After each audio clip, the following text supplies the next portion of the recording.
Simpleng tao lamang ang mag-asawang Hernan at Jasmine, ngunit ang kanilang buhay ay magbabago nang matagpuan nila ang isang sanggol sa loob ng kuweba.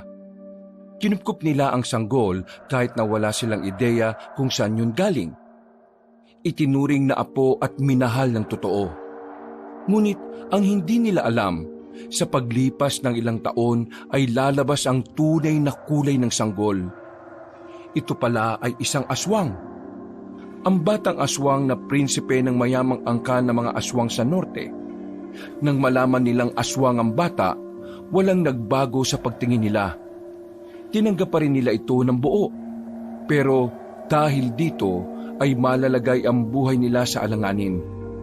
Darating ang mga aswang para bawiin ang bata. Dahil ayaw sumama ng bata, magagalit ang mga yun at magsisimula silang maghasik. Mapapalaban sila sa mga aswang. Malalagay sa peligro ang kanilang mga buhay.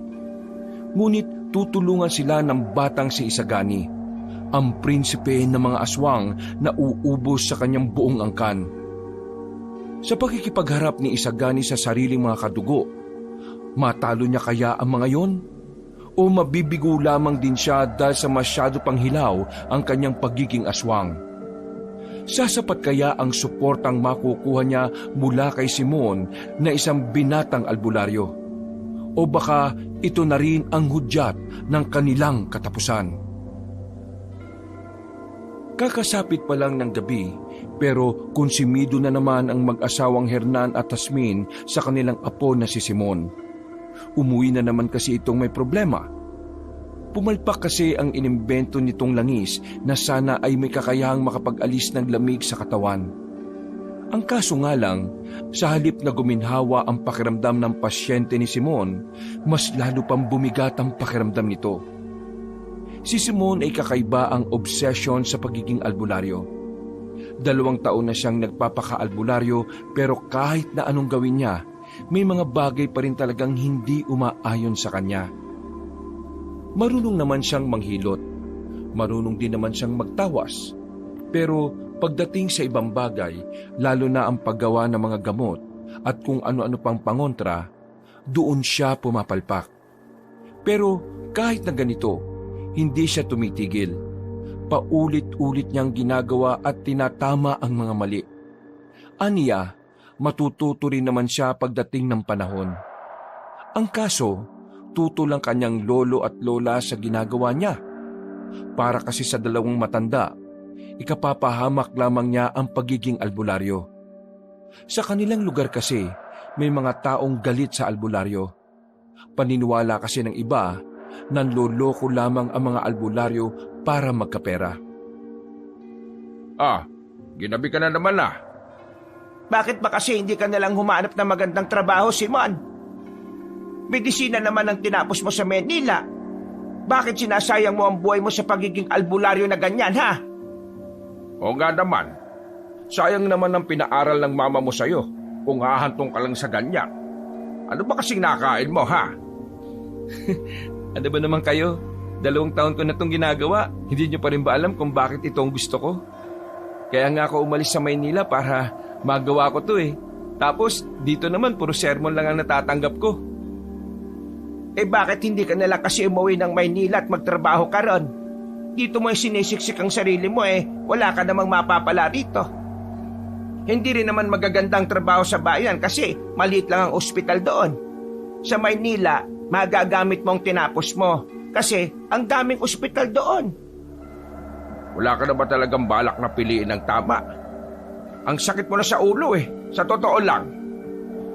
Ito po ang tama kasi itong gusto ko. Kailan ba magiging tama ang isang bagay na kahit kailan hindi mo namang gustong gawin? Bakit ba kasi hindi na lang kayo maging masaya kung anong gusto kong gawin? Mahirap ba maging masaya para sa akin? Paano kami magiging masaya sa mga ginagawa mo kung lagi ka na lang nagkakaroon ng bodilyaso? Lagi na lang may reklamo. Baka sa susunod yan ipakulong ka na. Sige nga, paano kami magiging masaya kung ganyan nangyayari sa buhay mo? Gusto mo magdiwang kami kasi yung hinaplusan mo ng langis kanina lalong sumama ang pakiramdam? Siyempre, trial and error lang muna kasi yun. Kakagawa ko lang ng langis At nagsabi naman ako sa kanya na yun ang unang beses na gagamitin kong langis sa tao. Kaya nasisira na ba ang ulo mo? Anong trial and error? Hindi mo pwedeng gawin ito kapag buhay na ang pinag-uusapan. Paano kung namatay yung pasyente mo? Sasabihin mo trial and error? Ano ka ba? Nag-eksperimento? Simon, ang pagiging albularyo ay parang pagiging doktor din. May iisa kayong dapat pangalagaan. Yon ay ang buhay ng tao. Kung ganyan ang prinsipyo mo sa panggagamot, abay, mas mainam na ngang huwag ka nalang maging albularyo. Ganyan naman kasi kayo lagi sa akin eh. Hindi ko maramdaman ang suportan nyo eh. Anong hindi maramdaman? Tingin mo, papayag kaming gawin mo yan ng halos 2 taon kung hindi namin sinusuportahan ang gusto mo? Oo na. Alam ko nang hindi nyo gusto itong pagiging albularyo ko. Pero itong tatandaan nyo, darating ang araw at patutunayan ko sa inyong ito talaga ang para sa akin. Patunayan mo, Simon! Patunayan mo sa amin na yan talaga ang kapalaran na dapat para sa isang katulad mo! Sandaling natahimik ang buong bahay. Nanatili lang na nakaupo si Simon sa tapat ng lamesa habang ang 2 matanda ay nasa katre. Tila kapwa rin nakikipagpakiramdaman at naghihintay kung anong sunod na sasabihin ng binata. Siya nga po pala. Baka may 100 po kayo dyan. Oh, tingnan mo isang to. Ano bang gagawin mo sa 100? May bibilin lang po akong halaman. Sabi ng kakilala kong albularyo rin sa kabilang baryo, yung halaman daw na yun Bigyan mo na lang yan ng pera. Baka mamaya isipin pa niyan hindi natin siya sinusuportahan. Biglang lumabas na lamang ng bahay ang matandang si Hernan. Napailing na lamang si Simon dahil doon. Alam niyang galit sa kanya ang lolo niya. Mabuti na nga lang ay kalmado pa rin ang kanyang lola. Hayaan mo na muna ang lolo mo. Lalamig din ang ulo niya. Ikaw naman kasi. Umayos ka naman. Siguraduhin mo naman kasing tumatalab ang mga ginagawa mo para hindi naman kami nababahala sa kapakanan mo. Oo na pula. Huwag na kayo mag-alala. Babawi ako sa mga kapalpakan ko. Pangako yan. Patutunayan ko sa inyo. Oo na. Eto na ang pera. Itago mo na. Maraming salamat po. Saan ka na naman pupunta? Gabi na. Pupuntahan ko lang po muna si Alan. Papalamig muna ako ron. Ang hirap matulog dito kapag may isang taong galit sa akin Siya sige. Pero kausapin mo ang lolo mo ha. Huwag kayong magsamaan ng loob. Ikaw naman kasi pinagsasabihan ka lang nagagalit ka pa. Sige na la. Alis na po muna ako. Umalis na lang ang binata. 10:00 na ng gabi noon, kaya naman tahimik na rin sa kanilang baryo. Ang tanging maririnig na lamang sa paligid ay ang nagsasayawang mga puno dahil sa lakas ng hangin. Habang naglalakad, sumagi na naman sa isipan ni Simon ang buhay sa Maynila. Totoo naman para sa kanya na sobrang maayos ang buhay niya roon.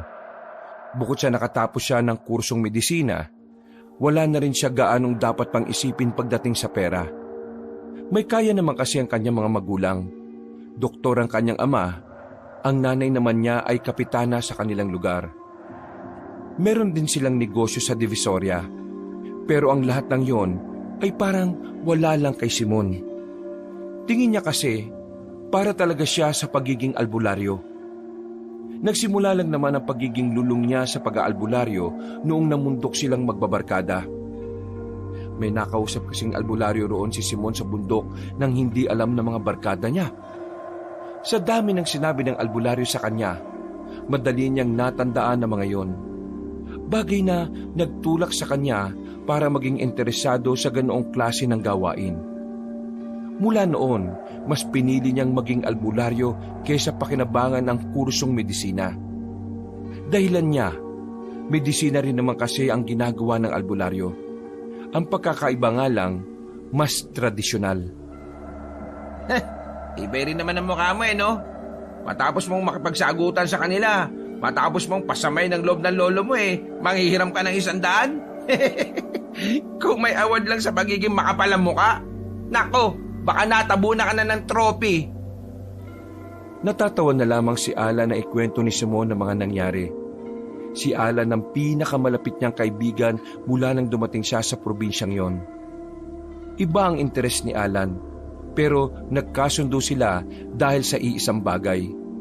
Yun ay ang kagustuhan nilang makatulong sa mga tao. Pangarap kasi ni Alan na maging isang pulis, pero dahil sa hirap ng buhay, hindi na ito natuloy. Wala naman ako malalapitan, sila lang naman eh. Yun nga ang punto, pre. Wala ka nang malalapitan. Kaya dapat, ginagalang mo sila. Ang bastos kaya na sinasagot mo ang lolo at lola mo, samantalang sila lang naman ang nasasandalan mo. Hindi ko naman sila binabastos eh. Pinaliwanag ko lang naman yung side ko. Pero yung ideya na pinamukha mo sa kanila na pinipigilan kanila sa gusto mo, kabastusan na rin yun. Huwag kang magagalit, pare ah. Pero sang-ayon ako sa lolo at lola mo eh. Paano sila magiging masaya kung lagi ka namang may nagagawang mali? Kaya nga babawi ako eh. Pare, ang buhay ay hindi parang exam yan. Nakapagbagsak ka ngayon, babawi ka sa susunod na semester. Pero kapag palyado ka ngayon sa buhay, hindi mo sigurado na makakabawi ka pa sa susunod. Kasi walang garantisadong pagkakataon na naghihintay sa atin palagi. Alam mo pre, kung ako sa'yo, pakinabangan mo na yung tinapos mo. Ang bihira naman oh. Pati ba naman ikaw? Ganyan ang maririnig ko galing sa'yo? Anong gusto mong marinig? Yung gusto mo lang na marinig? Kaibigan tayo pre. Pero kapag mali ang ginagawa mo, kukontrahin kita. Ganun ang tunay na magkaibigan. Ay nako, alis na nga ako. Pambira naman oh. Nag-uusap tayo ng matino eh. Bakit ka alis? Nakakarindi na eh. Halos ganyan lang yung naririnig ko eh. Ang problema kasi sa'yo pre, ayaw mong napagsasabihan ka. Tandaan mo ah, kahit matalino ka namang tao, hindi lahat alam mo. Tanggapin mo sa sarili mo yan. Oo na, paulit-ulit, parang Anli. Ngayon ko lang sinabi sa'yo ito ah. Pinagsasasabi mong paulit-ulit. Sige na, matulog ka na. Akala ko pa naman mag-iinom tayo. May pasabi-sabi ka pang pre. Punta ka sa bahay mamaya, inom tayo. Maganda, sa amin naman. Pero wala naman pala. Puro ka rin sermon. Iinom naman tayo eh. Ikaw naman nagtampo ka na kaagad oh. Naku, bahala ka na nga sa buhay mo. Matulog ka na lang. Bukas, gumawa kayo ng samahan ni lolo at lola. Tawagin yung samahan yung samahan ng mga tutol sa pagiging albularyo ni Simon. Uy, bumalik ka rito! Hindi na nilingon pa ni Simon ang kanyang kaibigan.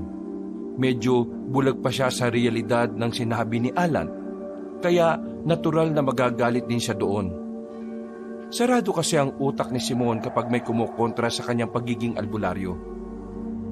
Para sa kanya, walang karapatang magsalita ang ibang tao sa bagay na ginagawa niya, lalo pat wala naman silang kaalam-alam sa pagiging albularyo.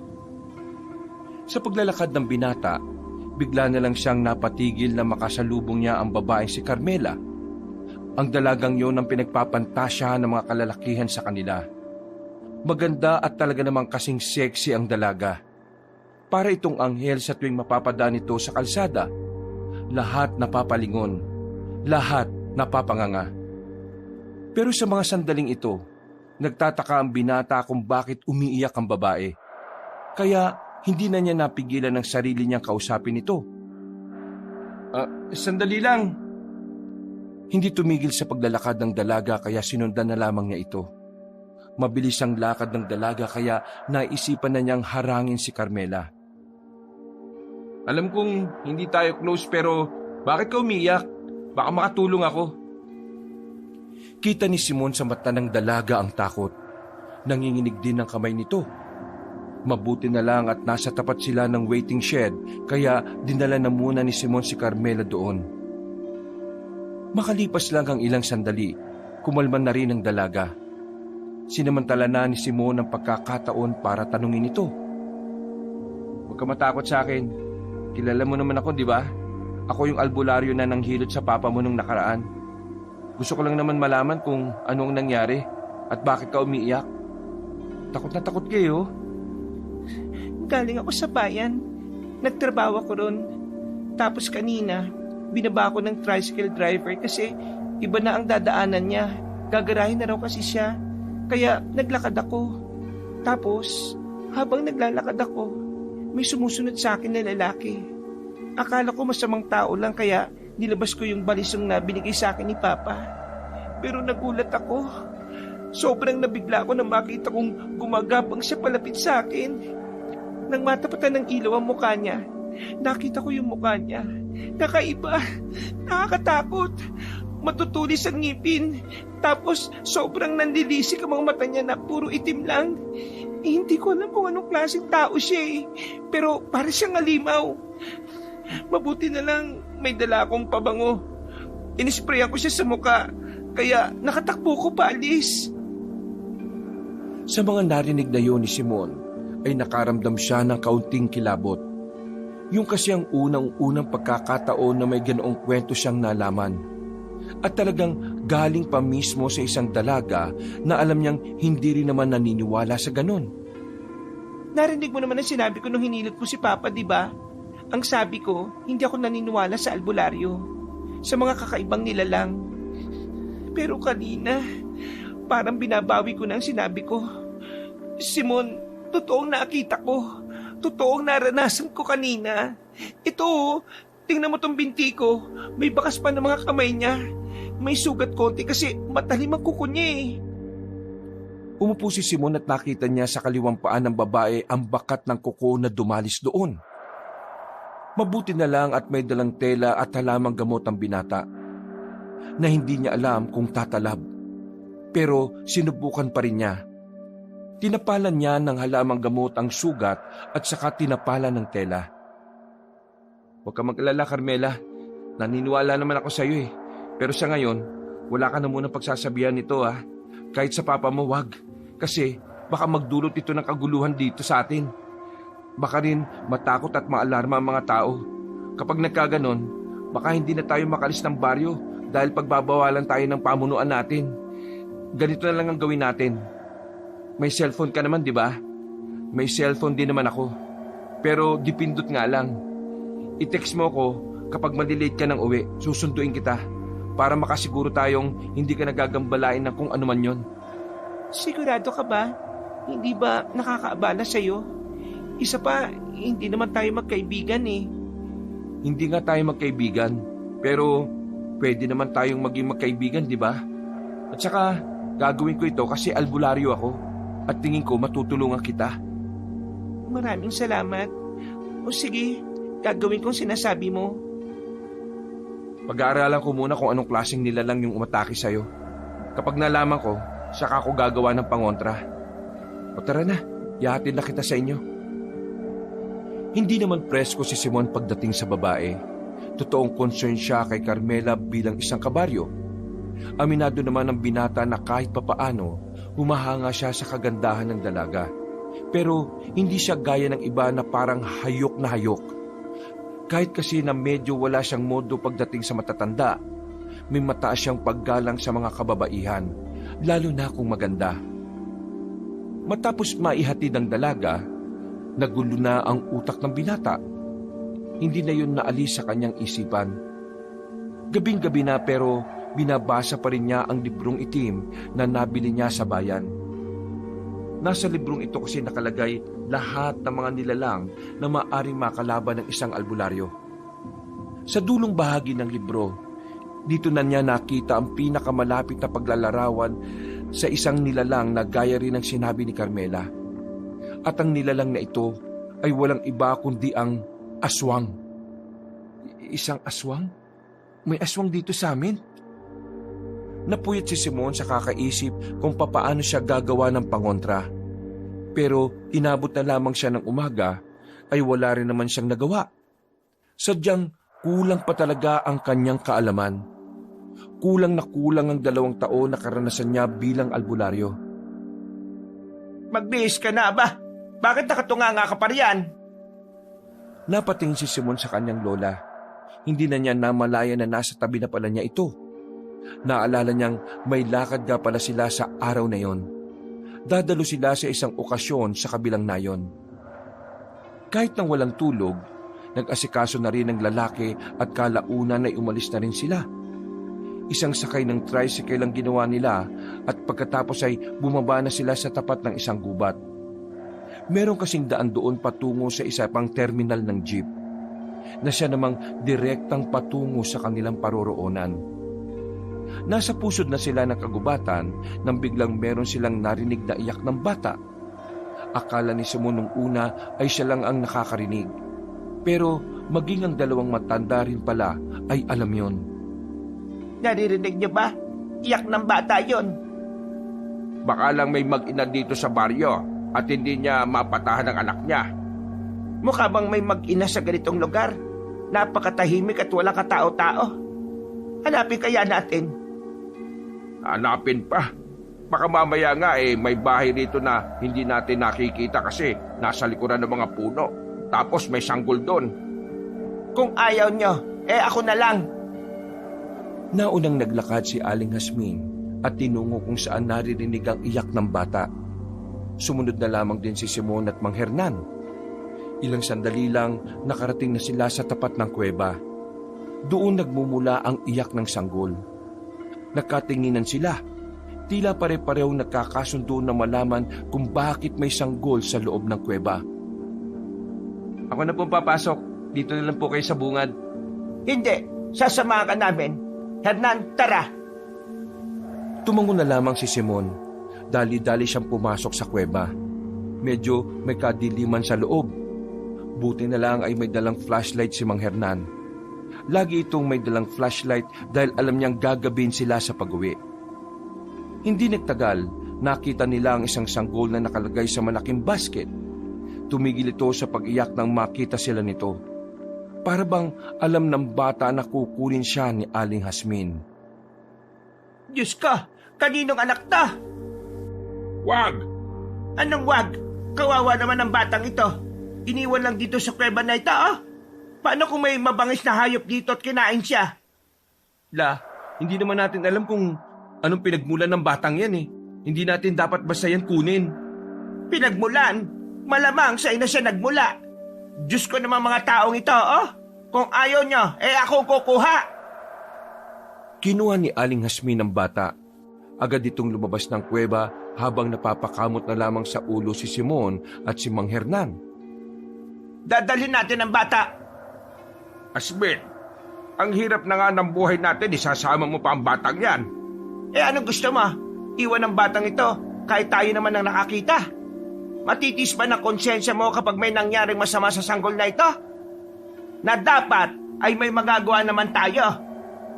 Hernan, hindi mo ba naisip na baka pagsubok sa atin ito ng Diyos? Kung hahayaan lang natin itong bata, para na rin tayong gumawa ng masama. Pero la, matanda na kayo ni Lolo. Kakayanin niyo pa bang magpalaki ng sanggol? Baka naman lalo lang kayong ma-stress. Matagal na kaming stress. Sa'yo pa nga lang Naiintindihan ko naman na nakokonsensya ka. Pero kasi Hasmin, wala nga tayong ideya kung saan galing ang batang yan eh. Paano kung anak ng sindikato yan o kaya ng mayamang pamilya? Abay mapapahamak tayo kapag inisip nilang tayo ang kumuha sa batang yan. Biglang natahimik ang matandang si Hasmin. Napaisip ito sa sinabi ng asawa. Batid rin naman kasi niyang tama rin naman si Mang Hernan. Pero sa tuwing titingnan niya ang mukha ng bata, parang natutunaw ang kanyang pagkatao. Sobra siyang naaawa. Hindi kinakaya ng konsensya niya na isiping iiwan na lamang nila iyon. Ganito na lang ang gawin natin para hindi ka mabahala. Huwag na tayong tumuloy sa pupuntahan natin. Dalhin na lamang natin yan sa istasyon ng pulis at doon matutulungan nila tayong mahanap ang mga magulang niyan. Tama si Lolo. Mas magandang ideya ang sinabi niya. Nagbuntong hininga na lamang ang matandang babae. Pumayag na lang din ito sa gusto ni Mang Hernan para matapos na rin ang pagtatalo. Lumabas sila ng kagubatan at pumara ng tricycle na patungo sa bayan. Ilang minutong biyahe lang, nakarating na rin sila sa bayan. Agad nilang inilapit ang sanggol sa mga pulis. Matapos ang kaunting salaysay, May mga dumating na madre na siyang pansamantalang kukup-kup sa bata habang wala pa ang mga magulang nito. Maraming salamat po, sister. Nag-iwan naman po kami ng numero kay Chip. Tawagan niyo na lamang po kami kapag nahanap na yung mga magulang niya. Tumango na lamang ang madre at saka naglakad na rin palayo. Habang pinagmamasdan ni Aling Hasmin ang sanggol na papalayo, hindi nito maiwasang hindi malungkot. Kahit kasi saglit lang nitong nakarga ang bata, tila may kakaiba na silang koneksyon sa isa't isa. Hernan, sigurado ka bang magiging ayos lang siya sa mga madreng yon? Oo naman. Mga taga-bahay ampunan ng mga yun eh. Magiging maayos lang ang bata ron habang hinahanap pa ang mga magulang niya. Tutuloy pa po ba tayo sa okasyon na pupuntahan natin? Hapon eh. Eh kung ayaw mo nang sumama, edi umuwi ka na. Tinatanong ko lang naman po eh. Ang sabi niyo kasi kanina, hindi na tayo tutuloy. Tutuloy na lang tayo. Para naman, malibang naman tong lola mo. Kung nababagot ka na at atat ka ng magpakulo ng mga halaman mong gamot, eh umuwi ka na. Ang kulit niyo naman, Lo. Sasama nga po ako. Ano ba kayong dalawa? Magtatalo na naman kayo niyan maya-maya eh. Tara na, pumunta na lang tayo sa okasyon. Nakasakay naman kaagad ang tatlo. May 20 minuto lang naman ang biyahe. Nakarating na rin sila sa baryo pinagbuhatan. Tulad ng inaasahan ni Simon, nabagot siya sa okasyon na yon. Ang akala niya kasi, porke kaedad niya ang may kaarawan, mga matatanda pa ang naroroon. Puro sayawan, kantahan at tawanan lang ang nakikita at naririnig niya. Wala siyang magawa habang nasa isang gilid siya. Malapit ang sumapit ang kinagabihan. Atat na siyang umuwi dahil nag-text na sa kanya si Carmela para magpasundo. Pero hindi naman siya makaalis dahil nag-i-enjoy na ang kanyang lolo at lola. Sumapit ang 6:00 ng gabi. 1 oras na lang at uuwi na si Carmela kaya kinailangan na talaga niyang umalis. Hindi na siya nagpaalam pa sa dalawa. Palihim na siyang umalis doon at saka bumiyahe pa uwi. Hindi niya alam kung saan sa bayan nagtatrabaho si Carmela. Kaya ang ginawa niya, hinintay na lang niya ang dalaga sa kanto ng kanilang baryo, ang parte na kung saan wala nang gaanong dumadaan.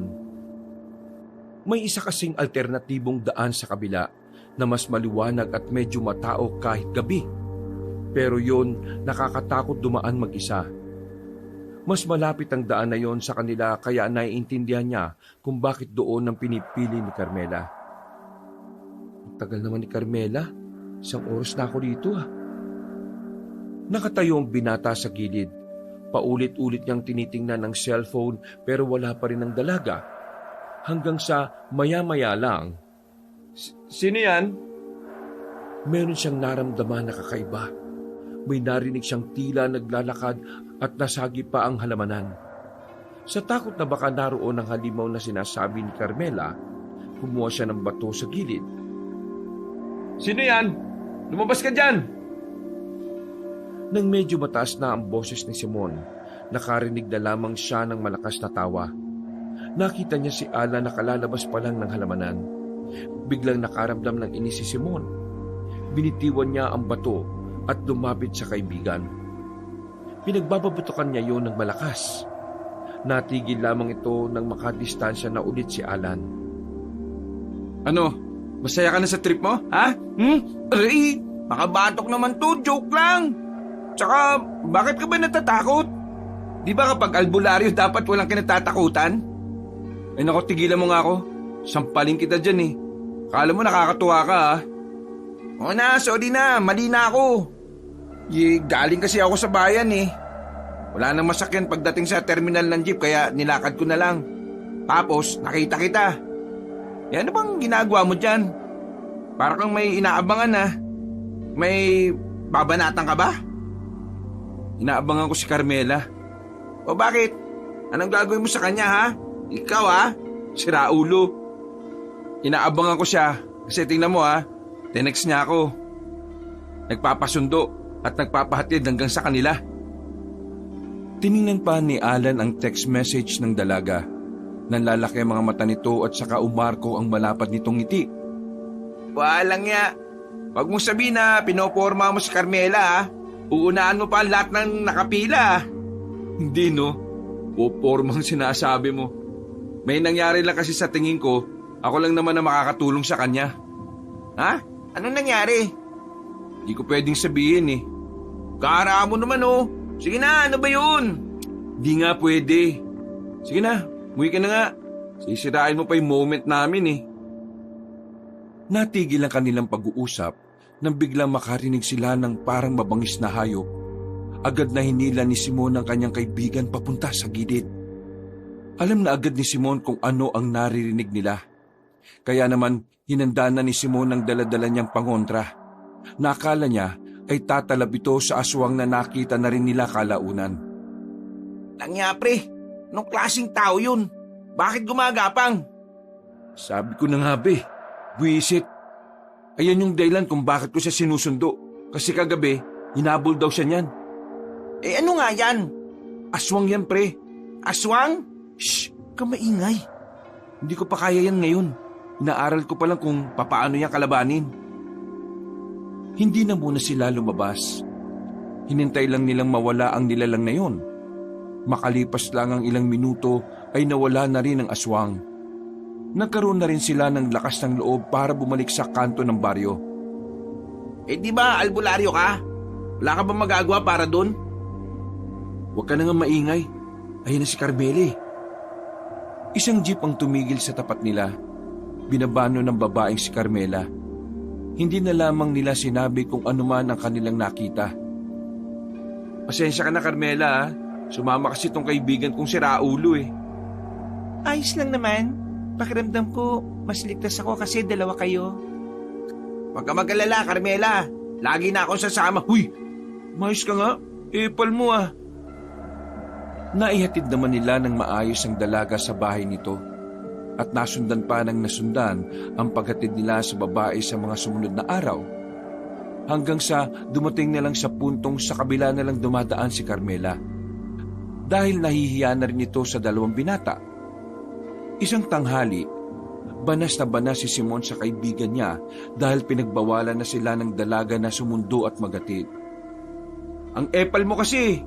Kung di ka sana nasama, hindi sana mahihiya si Carmela eh. Oh, kasalanan ko ba na gusto niya rin ako kasama? Ay, kayong dalawa nga ay manahimik kayo. Ang iingay nyo dyan, nakakairita. Ikaw Simon ha, akala mo nakakalimutan ko na yung pag-iwan mo sa amin ng lola mo nung nakaraan. Nabubwisit pa rin ako sa'yo, baka akala mo. Natamimi si Simon. Mas lalo kasing nadagdagan ng galit ng lolo sa kanya dahil sa ginawa nitong pag-alis ng walang paalam sa okasyon. Alan, umuwi ka na muna sa inyo. Masama ang timpla ng lolo nito. Baka mamaya ay madamay ka pa. Ay sige po, Aling Asmin, uwi na po muna ako. Dumating naman ang kinagabihan. Tahimik lamang silang magkakaharap sa hapagkainan. Walang nagsasalita. Hindi kinikibo ni Mang Hernan si Simon. Ang binata naman, nakatuon na lamang ang atensyon sa kinakain. Pero maya-maya lang, sabay-sabay silang napatigil sa pagmuya nang marinig nila ang pag-iyak ng sanggol sa labas ng kanilang bakuran. Nagkatinginan sila sandali. Kalaunan ay sabay-sabay silang napatayo at lumabas. Nakita nila ang basket kung saan naroon ang sanggol. Nasa mismong tapat ng hagdanan nila. Hernan, ang bata! Sino nagbalik niyan dito? Hindi na hinintay pa ni Aling Asmin na pigilan siya ng asawa. Dali-dali nitong kinuha ang sanggol at ipinasok sa loob ng bahay. Hernan, para sa atin talaga ang batang ito. Tingnan mo, ibinalik siya sa atin ng Diyos. Sino naman kayo naglagay niyan dyan? O Yasmin, huwag kang matuwa ha. Kasi baka mamaya tatawag na mga madre sa atin.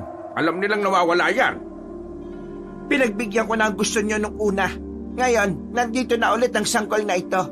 Ako naman ang masusunod. Dito na siya sa atin. Ay, nag-iisip ka ba? Hindi natin maililihim ang batang yan sa mga kapitbahay natin. Baka pag-isipan pa nila tayo ng masama. Anong ililihim? Hindi natin siya ililihim, ano? Sasabihin natin sa mga kapitbahay kapag nagtanong sila, ito ang anak ni Simon. Uy, La, huwag kang nga ganyan.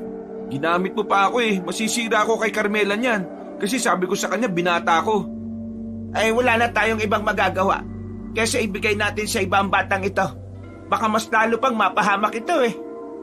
Hasmin naman. Hernan, pakiramdam ko talaga sa atin tong sangkol na ito. Tingnan mo, nakangiti siya sa akin. Masaya siya rito sa bahay. Ay nako, talaga si Lola oh. Lumipas ang mga araw. Naging usap-usapan ng mga tambay ang pagkakaroon ni Simon ng anak. May ilang naniniwala, may ilang hindi rin naman. Wala rin naman kasing nobya ang binata. Isa pa, alam ng lahat na pag-aalbularyo lamang ang inaatupag nito. Nakakainis talaga si Lola oh. Hindi na tuloy ako pinapansin ni Carmela. Tingin ko pre, may gusto rin sa'yo yun eh. Affected siya eh. Nakakainis talaga yung batang yan oh. Wala akong pakialam dyan. Kahit na kilalanin pa akong ama niyan, visit. E anong balak mo ngayon? Aalis ako. Maraming magpapahilot sa akin sa kabilang baryo eh. Kailangan ko ng pera kasi marami akong gagawin pangontra. Eh yung tungkol sa aswang. Tutugisin ko rin yun. Pero hindi ngayon. Eh total, wala pa naman siyang sinasaktang tao. At sa kabilang way naman na nadaan si Carmela eh. Ihintayin mo pa talagang may masaktan ha? Ikaw kaya lumaban dun. Apuradong-apurado ka. Oh, galit ka na naman oh. Naiinis na nga ako sa ginawa ni Lola eh. Dinadagdagan mo pa. Padabog na lamang na umalis si Simon sa bilyaran at iniwan doon ang kanyang kaibigan. Umuwi na lamang siya sa kanila at kinuha ang mga gamit na pang-albularyo. Ah, saan ka pupunta? Maghanap buhay o. Gamit itong pagiging albularyo ko na ayaw nyo. Pero gustong-gusto nyong mapahiya ako sa harapan ng maraming tao. Kasi usapan na ngayon na meron na akong anak dahil sa lintik na batang inampun ninyo. Ang sama naman ng ugali mo ah! Ha? Isang malakas na sampal ang natanggap ni Simon mula sa kanyang lola. Ang sampal na yun ang tila nagpatahimik sa binata. Natamemi siya. Parang naalog ang utak niya at napagtantong hindi rin tama ang kanyang sinabi. Naiintindihan ko kung bakit ka nagagalit. Pero ang hindi ko maintindihan, bakit pati ang batang walang malay, idadamay mo? Hindi na lamang nagsalita si Simon dahil ayaw na rin niyang makapagsalita pa ng hindi maganda. Umalis na lamang siya. 2 linggo rin siyang hindi bumalik. Pero kalaunan ay umuwi rin siya ng bahay nila nang mabalitaang may sakit ang kanyang lola. Napagaling niya si Yasmin gamit ang mga ginawa niyang halamang gamot. Naging maayos din naman sila at nagkapatawaran. Pero hindi pa rin talaga matanggap ni Simon na siya ang kikilalaning ama ng bata. Lumipas ang 1 buwan, sinubukan ni Simon na tanggapin na lamang ang sistema. Paunti-unti, nagiging magaan na rin ang kanyang kalooban. Hanggang sa hindi na niya namamalayan ng panahon. 10 taon na rin ang lumipas. Malaki na ang batang kinakaayawan niya noon. At gaya ng inaasahan niya, siya ang kinilalang ama ng bata. Kahit na ganon, hinayaan na lamang ni Simon ang bata sa paniniwala nito. Ganun pa man, hindi naman siya nagpapakaama dito dahil una sa lahat, hindi rin naman niya alam kung papaano.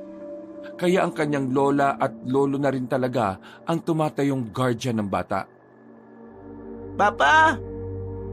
Agad na sumalubong kay Simon ang batang si Isagani. Yumakap ito sa hita niya at masayang nagsalita. Papa, may dala kang tinapay? Agad na inilabas ni Simon ang supot ng tinapay na may kasama pang peanut butter.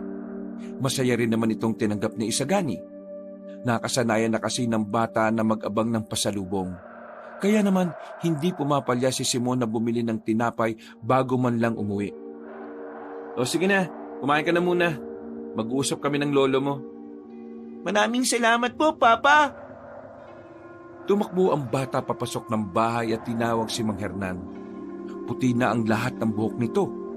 May bigote at balbas na rin na hindi pa rin naman kahabaan. Sa 10 taon na nakalipas, malaki na rin ang pinagbago sa katawan ng mag-asawa. Pero tuloy pa rin ang mga yon sa paghahanap buhay kahit pinapatigil na ni Simon. Apa, akala ko ba kinabukasan ka na makakauwi? At hindi mo ba kasama si Alan? Kumusta na lakad ninyo? Kaya maaga kaming umuwi ni Alan ngayon kasi yung tita niya kanina, pinagaling ko lang yung paninikip ng dibdib niya. Mabuti naman kung ganon. Alam mo, nakakatuwa na yung ginagawa mo. Ituloy mo yan. Marami nang umaasa sa'yo. Sinabi ko naman po sa inyo, Lo, magiging maayos din po ako balang araw. Suportan niyo lang naman po kasi ang nagpapalakas sa akin Pasensya ka na doon. Ikaw lang din naman ang iniintindi namin ng lola mo. Yan niyo na po yun, Lo. Matagal na panahon na yun Tanggap niyo naman na kung ano ko. Tanggap ko na rin na sa atin na si Isagani. Uminom ka muna. Kape ka muna kasi alam kong mismo na akong pagtimplahan ka ng kape. Maraming salamat, Lo. Pagkatapos uminom ng kape, agad na naalala ni Simon ang isa sa mga dahilan kung bakit siya umuwi kaagad. Ay, Lo, sa ilang gabing wala ako rito, wala bang umaaligid dito? Huwag ka na lang maigas na sinabi ko sa iyo, ha? Hindi ko alam ng lola mo. Pero nung unang gabi na wala ka rito, may nakita kong lalaki sa labas ng bakura natin. Para lang siyang nagmamasid. Nung subukan ko ng lapitan, umalis.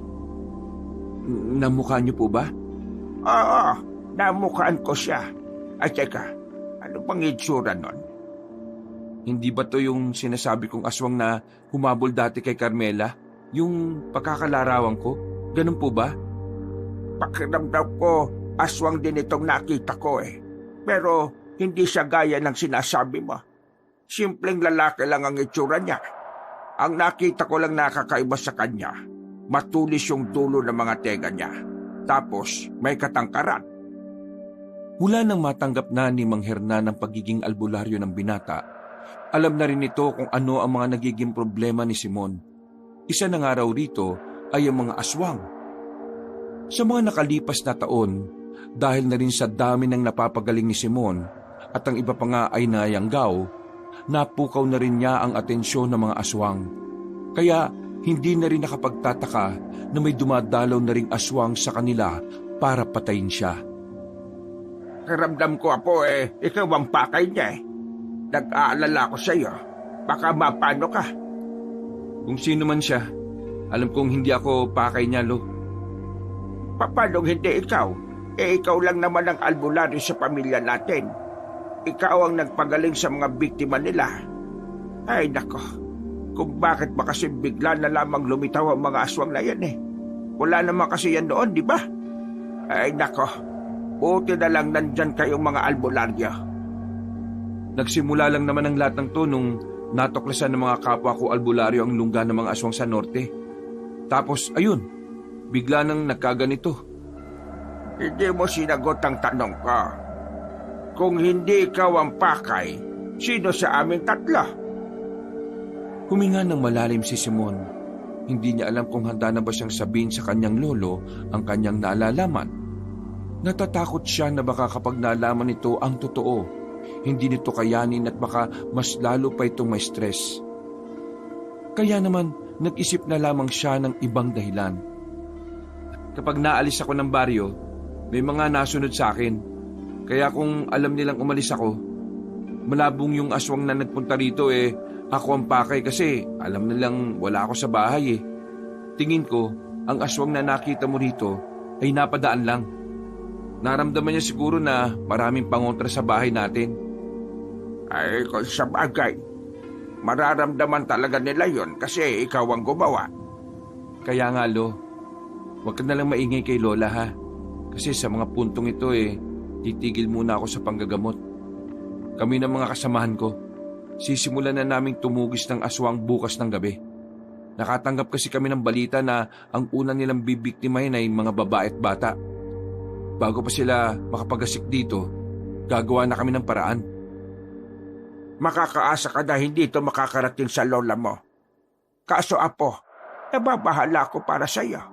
Hindi ka ba mapapahamak dyan? Lo, sa 10 taon na lumipas, Marami na ako natutunan. Hindi man ako ang pinakamalakas, pero ramdam ko na kaya ko na makipaglaban gamit ang mga nalalaman ko. Isa pa, kasama ko na rin naman si Alan eh. Buti nga tinutulungan ako ni Alan. Ang sabi niya kasi, malabo na siyang matupad yung pangarap niyang maging pulis. Anong edad na namin, no? Kaya ito, magiging kanang kamay ko na lang daw siya. Ay siya, sige. Pumasok ka na sa loob. Mamaya lang magluluto na ako ng hapunan. Sabay na silang pumasok sa bahay at tuwang-tuwa naman ang matandang si Yasmin nang makita siya. Halos 5 araw din kasi siyang hindi umuwi para sa mga panggagamot na ginawa niya. Kaya naman mahigpit na yakap ang ginawa ng kanyang lola para sa kanya. Masaya silang nagsalo-salo sa hapagkainan ng gabing yon. Maya-maya lang, naganda na rin sila para sa kanilang pagtulog. Habang nakahiga, hindi makatulog si Simon. Pabalik-balik ang tingin niya sa batang masarap na ang tulog. Bumangon siya at kinuha ang cellphone. Walang text mula sa dalagang si Carmela. Halos napakatagal na rin siyang naghihintay. Pero mula noon, tuloy na siyang hindi kinausap ni Carmela. Wala na rin siyang balita kung nasaan yun. Maya-maya pa, biglang naalarma ang lalaki. Uminit ng bahagya ang kanyang suot-suot na anting-anting. Dahil dito, marahan siyang bumangon at saka sumilip sa kanilang bintana. Wala naman siyang nakikitang aswang sa labas, pero tumungo pa rin siya sa bakuran para makasigurado. Lumakas ng lumakas ang pagiging aktibo ng anting-anting habang tumatagal. Pero kalaunan, bigla itong humihina. Senyalis na papalayo ng aswang na nararamdaman niya. Dahil dito, pinakiramdaman niyang maigi kung saan ang gagaling ang presensya. Mabilis siyang tumakbo nang matukoy kung nasaan ang aswang. Nakarating siya sa abandonadong daan na nahaharangan na rin ng mga nagtumbahang puno. Doon ay nakita niyang isang lalaking matangkad at nakaitim. Nakaupo ito sa katawan ng puno na parabang hinihintay lang din siyang dumating. Sino ka? Ikaw din ba yung lalaking umaaligid sa bahay namin? Alam kong alam mo kung bakit ko yung ginagawa, Simon. Mukhang naka-background ka na ng maayos tungkol sa akin, ha?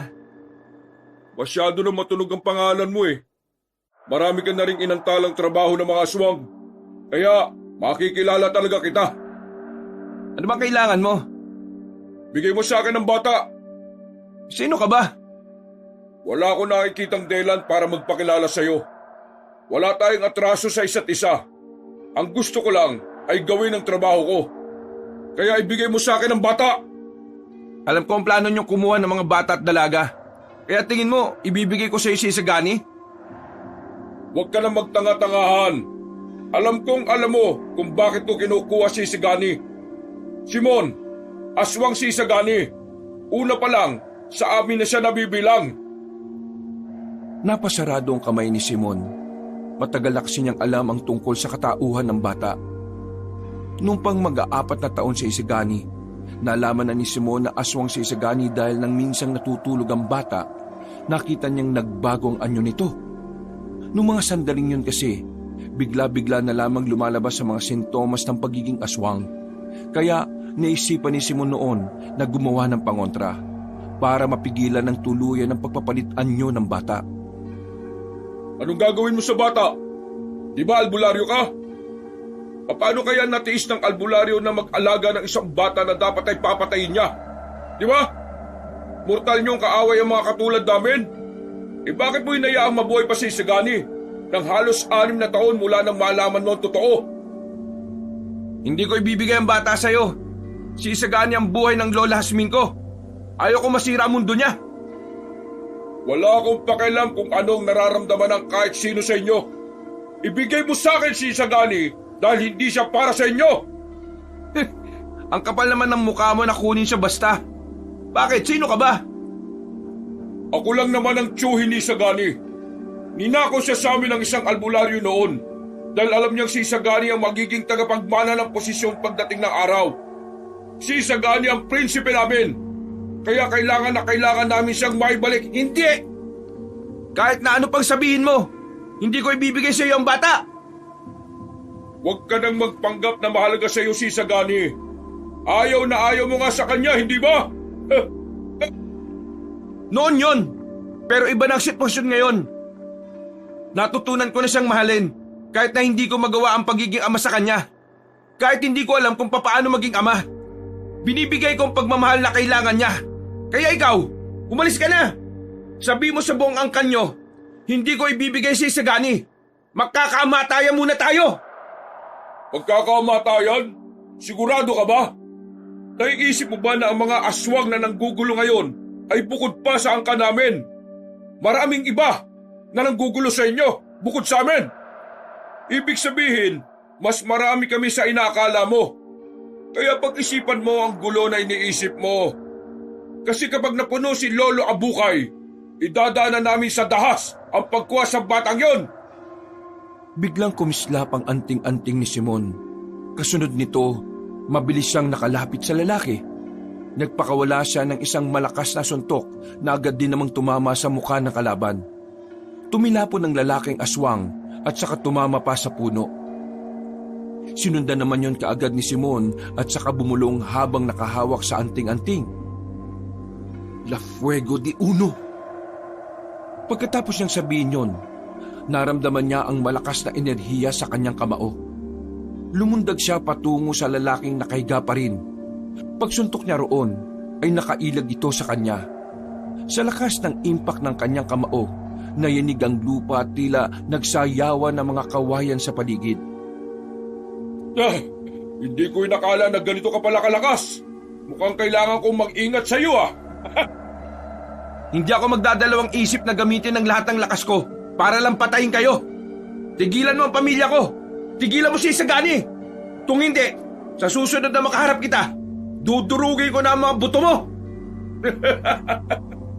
Nakakatakot ang mga banta mo Pero dahil masyado akong naging kampante, tatanggapin ko bilang babala ang sinasabi mo.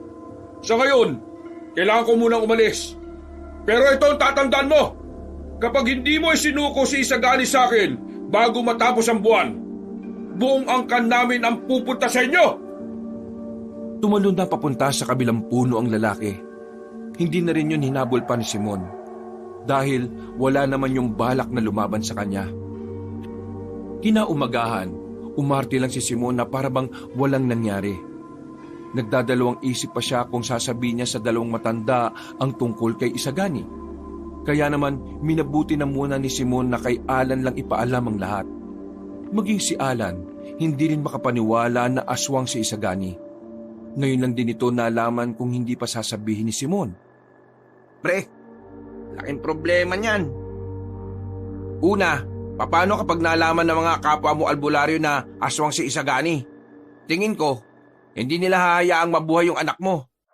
Tapos, paano kung totoong pumunta nga ang angkan ni Isagani rito? Kakayanin ba natin sila hindi naman natin alam kung anong kakayahan ng mga aswang na yun. Tapos, hindi pa alam ni Mang Hernan at Aling Hasmin yung pagiging aswang ng bata. Parang masisiraan na nga ako ng ulo kakaisip Ayaw ko rin naman kasi na masaktan si Lola. Isa pa, napamahal na rin sa amin si Isagani. Ang hirap isipin na isusuko namin siya sa mga aswang na yun. Baka mamaya maging masama pa si Isagani. Anong balak mo ngayon? Hindi na muna siguro ako lalayo masyado dito sa baryo. Nababahala ko na baka bigla na lang nilang atakin sina Lolo at Lola Di ba may pangontra naman sa bakuran ninyo? Oo nga, pero hindi ako sigurado kung lahat ba ng aswang tumatalab yun.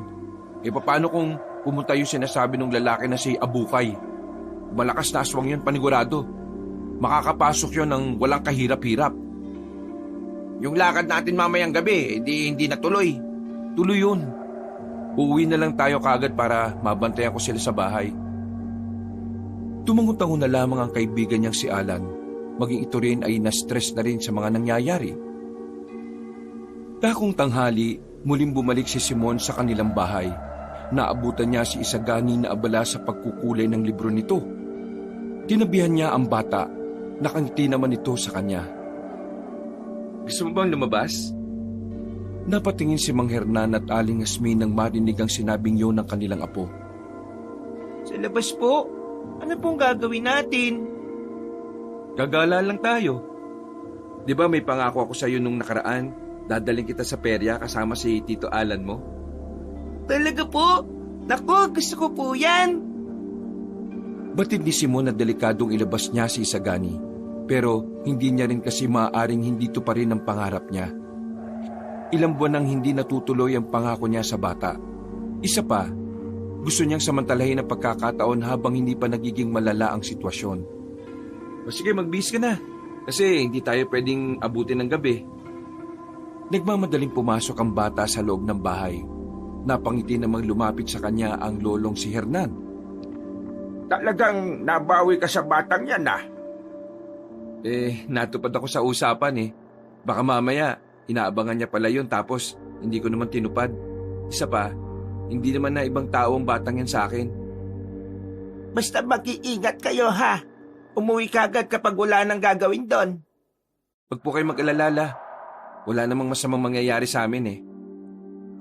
Matapos makapagbihis si Isagani, lumarga na rin silang dalawa at isinama rin si Alan. Medyo malayo-layo ang perya sa kanila, kaya halos kalahating oras silang nasa biyahe. Nang makarating na sila sa biyahe, nakita nilang wala pang gaanong tao sa perya. Wala pa ring ibang laro. Ang sabi ng isang lalaking naroon, gabi pa raw yun magbubukas. Pre, gabi nag-ooperate ang mga perya. Ay, oo nga pala no. Nakalimutan ko. Ayos lang po, Papa. Sa iba na lang po tayo. May alam akong pwedeng puntahan, kaso medyo malayo. Parang perya din. Pero bukas sila kahit na ganitong oras. Pwede tara na, punta na natin. Maglalakad na sana sila patungo sa bangketa nang maramdaman ni Simon na naging aktibong anting-anting niya. May naramdaman kasi itong kakaibang presensya sa paligid. Sa tingin niya, aswang yon. Pre, may aswang, alerto. Tumingin-tingin si Alan sa paligid. Sa kabilang kalye, nakita niyang may isang lalaki na nakatingin sa kanila. Nakita rin yun ni Simon. Isagani, dito ka muna sa tito mo ha. Hahanap lang ako ng pwedeng maihian. Nagmamadaling tumawid si Simon. Sinundan niya ang lalaking nakamasid sa kanila hanggang sa maabutan na niya yon. Hoy!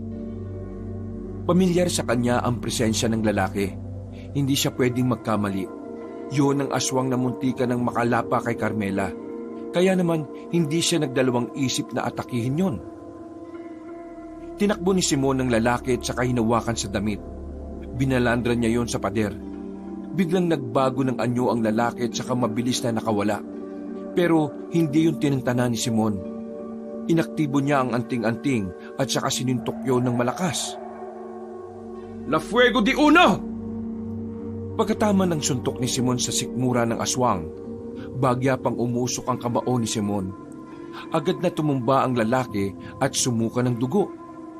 Buong akala niya ay tapos na ang laban. Nang tumalikod siya, bigla na lamang siyang nakaramdam ng pagkahilo. Dahil ang kanyang sinuntok na aswang ay isa lamang palang ilusyon. Pagtingin niya, katawan na ng puno ang kanina lang ay lalaking aswang. Napatingala siya sa taas. Nakita niyang lumundag yun papunta sa kanya at nakalmot siya sa balikat. Kainis! Anong klaseng pagkahilo to? Tumawa-tawa pa ang aswang. Mga ilang sandali lang, umatake ulit ito. Ibabaon na sana ng lalaki ang matalas nitong kuko nang biglang may mabilis na hangin na dumaan. Hindi nakita ni Simon ang nangyari. Basta namalayan na lamang niyang nawala na ang pagkahilo niya. Paglingon niya sa gilid, naroon na si Isagani.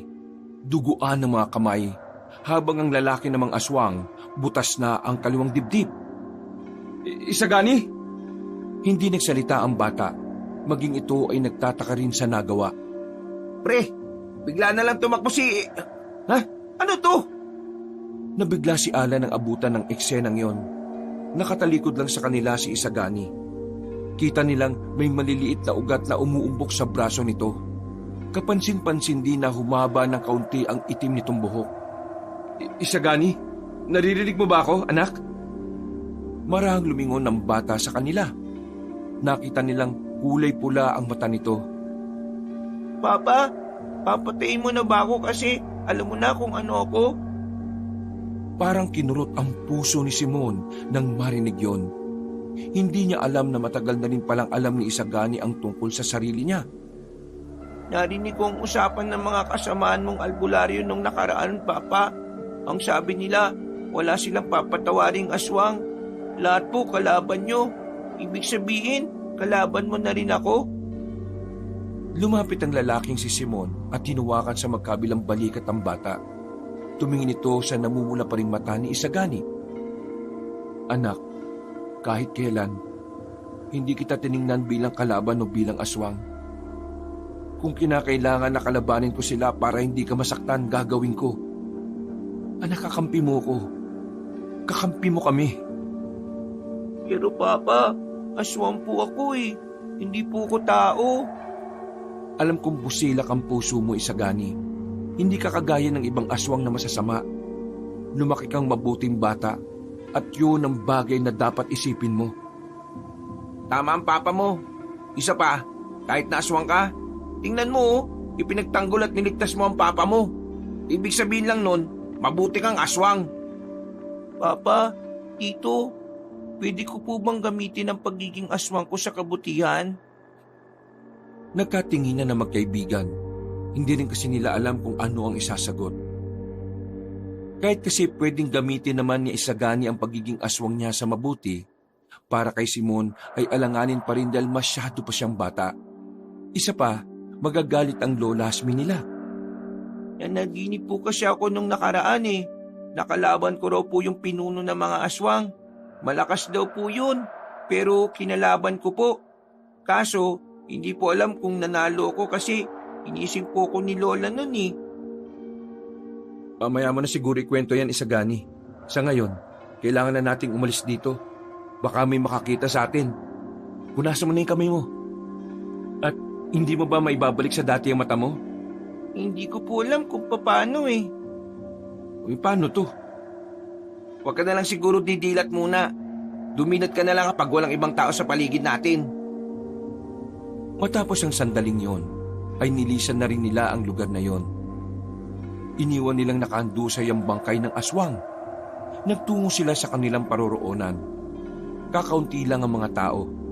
Nawala na rin ang pagkabahala nila dahil bumalik na sa normal ang mata ng bata.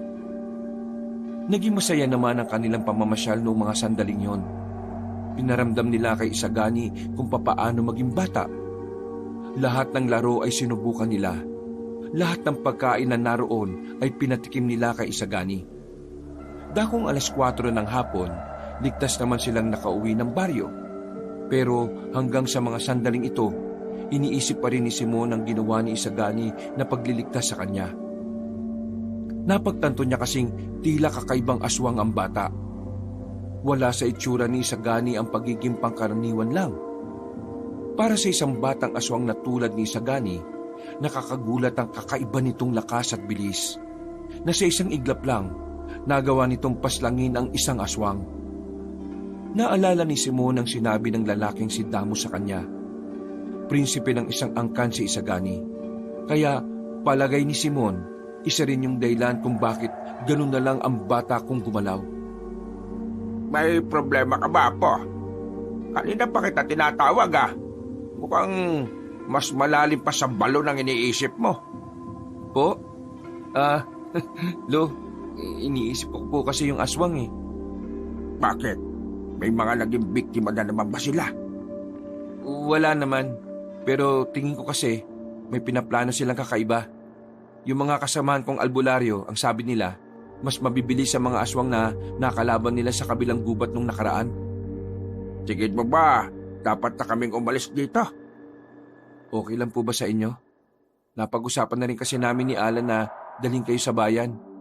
Makikitira po muna kayo pansamantala sa bahay ng tiyuhin ni Alan doon. Mabait naman po yun at kilala naman po niya ako. Papayag kaya ang lola mo? Alam mo naman yon.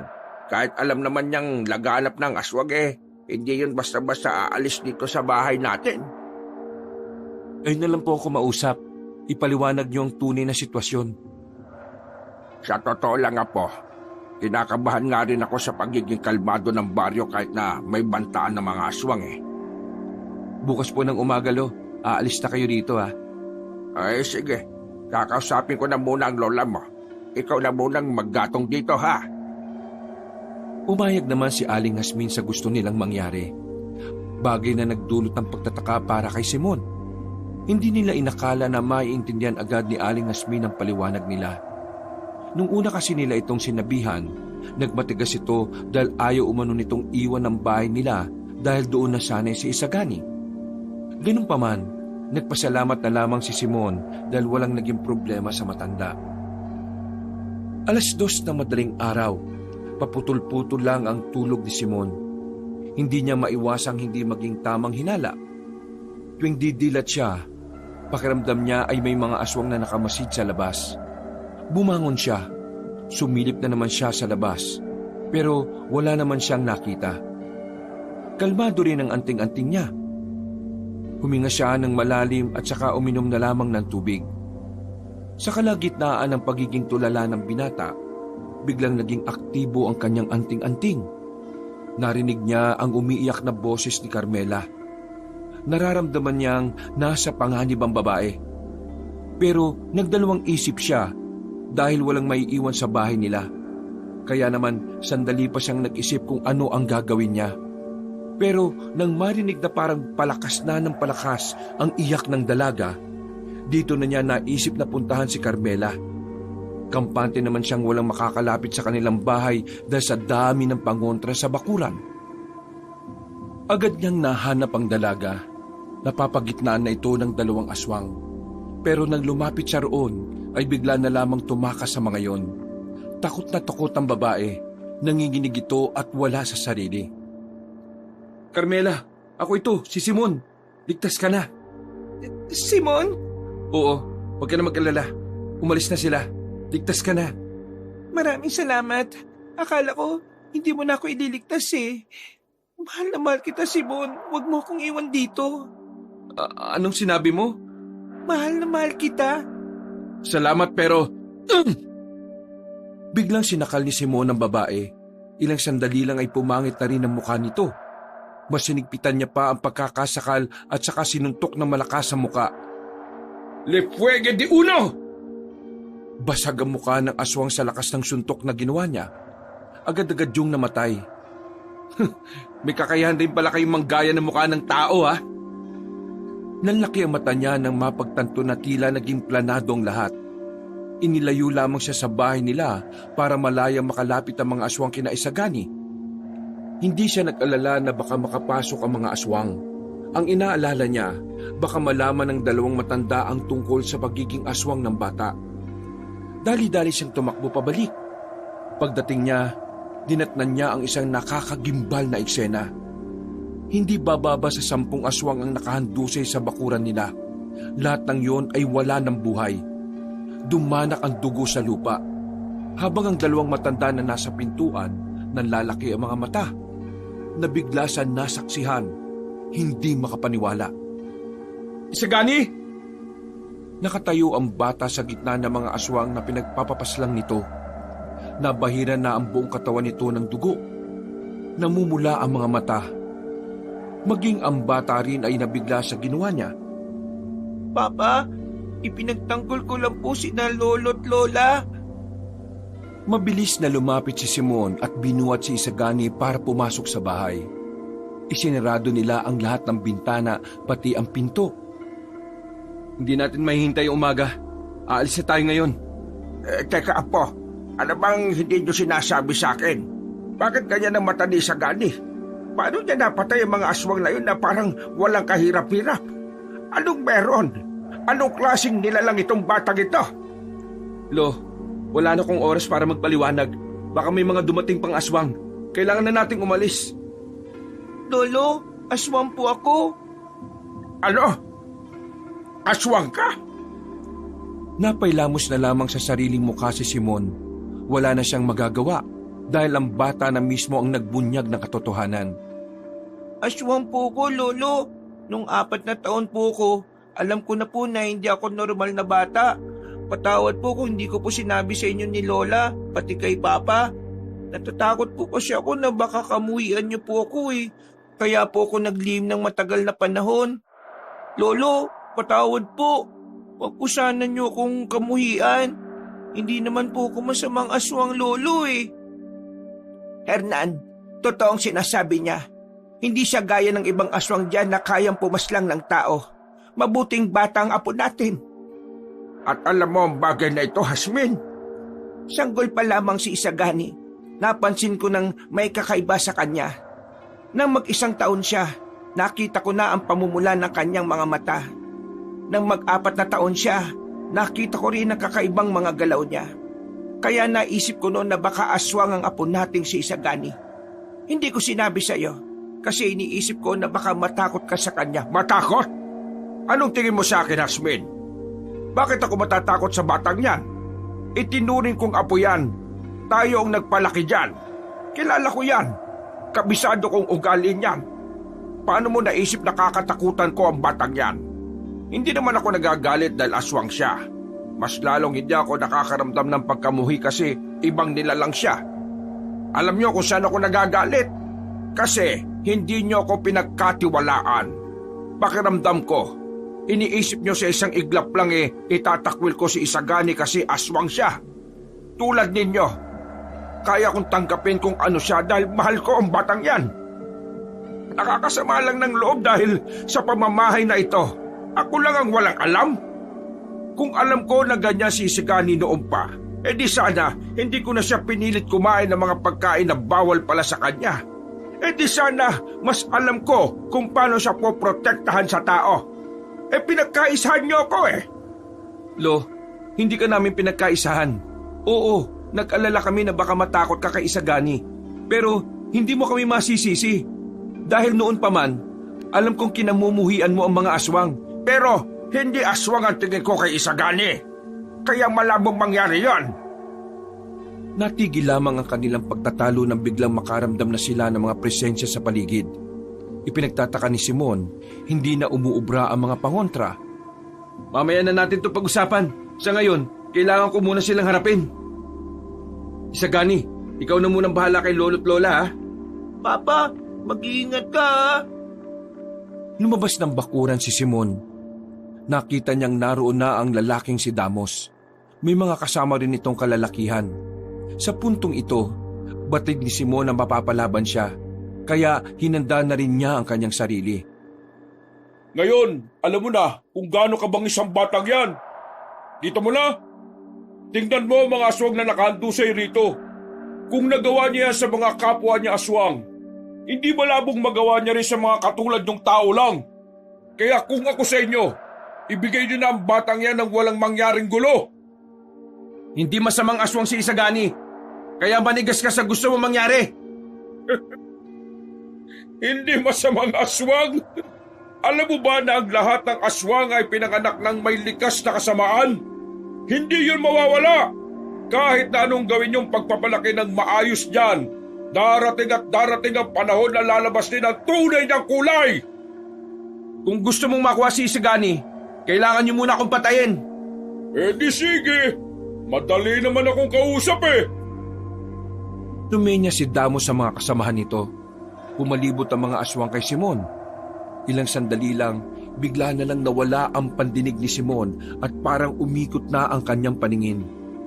Alam niya sa mga sandaling ito na ginagamitan na siya ng itim na salamangka. Paraan ito ng mga aswang na sa tuwing malakas na albularyo ang kalaban nila. Buti na lang, handa si Simon sa bagay na yon.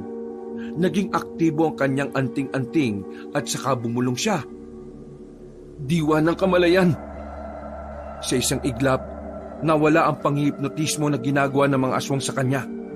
Agad namang umatake si Simon palapit kay Damos. Sa sobrang bilis, hindi na naramdaman ni Damos ang presensya niya. La Fuego de Dios! Isang malakas na suntok ang pinakawalan ni Simon. Tila nagbabaga ang kamay niya nang tumama ito sa tagiliran ni Damos. Nalapnos ang kalahating katawan ng aswang na iyon at tumilapon. Hindi nagsayang ng pagkakataon si Simon. Sinimulan niyang atakihin ang mga nakapalibot sa kanya. Isa-isa niya itong pinabagsak. Durog ang mukha, bali ang mga buto. Magaling, magaling, magaling. Hindi mo talaga ako binibigo. Palagi mong naaabot kung ano man ang inaasahan ko sa'yo. Total, pinapakitaan mo ko ng lakas. Papakitaan din kita ng lakas. Nakaramdam ng pagkabahala si Simon. Kung doon sila maglalaban, maaring madamay ang mga kabahayan na malapit sa kanila. Kaya naman, mabilis niyang inatake ulit si Damos. Kada suntok niya ay nalalapnos ang katawan nito sa paulit-ulit nitong pagtalsik. Nakarating na sila sa kagubatan. Ganyan! Ganyan nga! Ganyan nga ang gusto ko! Biglang nagbago na ng anyo ang lalaking si Damos. Hindi na matukoy ni Simon kung anong klase ng aswang ang kalaban niya. Basta ang nakikita niya lang, naging kulay pula ang buo nitong katawan at may bahid ng pagiging tiktik dahil sa haba ng dila nito. Simulan na natin ang tunay na laban! Umatake ulit si Damos, pero dahil sa bilis ni Simon, hindi naman ito makatama. Sa halip, si Simon pa ang nakapagpatama ng suntok nito. Ilang beses nalapnos ang katawan ng aswang, pero kahit na ganoon, paulit-ulit lang itong bumabangon na parang walang nangyayari. Di pa tumatalab yung mga suntok ko kahit nakados na ako. Tingin ko, kailangan ko nang gamitin ng tres. Oh, anong tinatayo-tayo mo dyan? Maglaban ba tayo? Akala ni Simon ay mapupunta sa kaliwa si Damos, pero nagkamali siya. Sa kanan ito lumitaw. Dahilan para tamaan na siya ng kalmot ni Damos na siyang nagpahina ng kanan niyang braso. Lumaylay na yon, hindi niya maigalaw. Lahat ng matamaan ng mga kukukong ito ay magiging paralisado. Ilang sandali lang, kakalat na sa katawan mo ang epekto ng kalmot ko. Eh di kung ganon, hindi ko nahihintayin mangyari yon. E paano mo magagawa yun? Hindi mo na nga magamit ang kanang kamao mo. May hindi ka pa nalalaman! Pumorma si Simon. Umatake naman ulit si Damos, pero nakailag si Simon ng mabilis. Nang makakita ito ng tamang pagkakataon, hindi na ito nagsayang ng oras. La Fuego de Tres! Sinintok ni Simon si Damos gamit ang kaliwang kamao niya. Pagtama nito sa tagiliran ng lalaki, narinig pa nila ang paglagutok ng mga ribs nito. Sumuka agad ng dugo si Damos. Tumilapon na naman ito at bumangga sa puno. Hindi na ito makatayo nang lapitan ulit ni Simon. Ang La Fuego de Tres ko ay sa kaliwang kamao gumagana. Nagkamali ka ng pag-aakala na nasa kanan lahat ng puwersa ko. Sadyang hindi mo talaga alam kung anong kayang gawin ng anting-anting ko, no? Ano, Damos? Hanggang dito na lang pala buhay mo eh. Pasensya na pero kailangan kitang tapusin. Muling hinawakan ni Simon ang kanyang anting-anting. Bumwelo nito para gawin ang pinakamalakas nitong suntok. Lika! Ikaw ang tapos ngayon! La Fuego de Tres! Nang papatamaan na sana ni Simon sa dibdib si Damos, biglang may sumalag ng kamay niya. Nang iangat niya ang kanyang tingin, nakita niyang isang matandang lalaki. Nakasuot ito ng mahabang kulay itim. Mahaba ang puting-puting buhok. Kakaiba ang naramdaman ni Simon sa presensya. Nagdulot yun ng kaba sa kanya.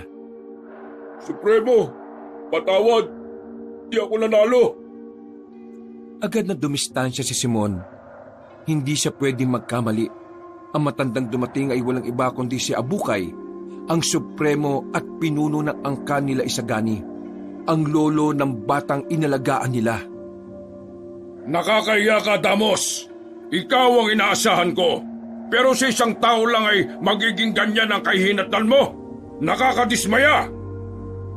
Nang ituon na ng matanda ang atensyon kay Simon, naramdaman na lamang ng lalaki ang panginginig ng tuhod niya. Parang kusa yung nangyayari dahil sa tingin sa kanya ni Abukay. Sandali lang to. Humangin na malakas. Napapikit sandali si Simon. Namalaya na lamang niya na nasa harapan na niya si Abukay. Hindi makagalaw si Simon dahil sa sobrang takot na nararamdaman niya. Ang kaninang matatag na si Simon ay tila nahubaran ng tapang. Hindi niya mapigilan na kilabot na kusang nagahari sa kanyang sistema. Nakita na lamang niyang may binunot na mahabang buto si Abukay sa bandang siko nito. Buong akala ni Simon ay katapusan na niya. Pero nang itatarak na ni Abukay ang butong yon sa kanya, biglang lumitaw ang batang si Isagani. Madali nitong nahawakan ng kamay na matanda. Nang makakuha ng pagkakataon, hinila ng bata palayo si Simon. Kalmado lang naman si Abukay.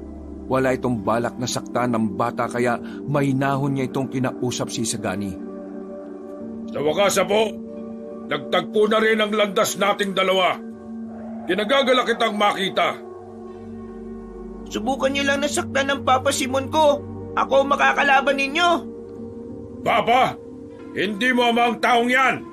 Dahil ang tunay mong ama ay matagal ng patay dahil sa kagagawa ng mga albularyong gaya niya. Sila rin ang pumaslang sa iyong ina matapos kanilang ilayo sa amin.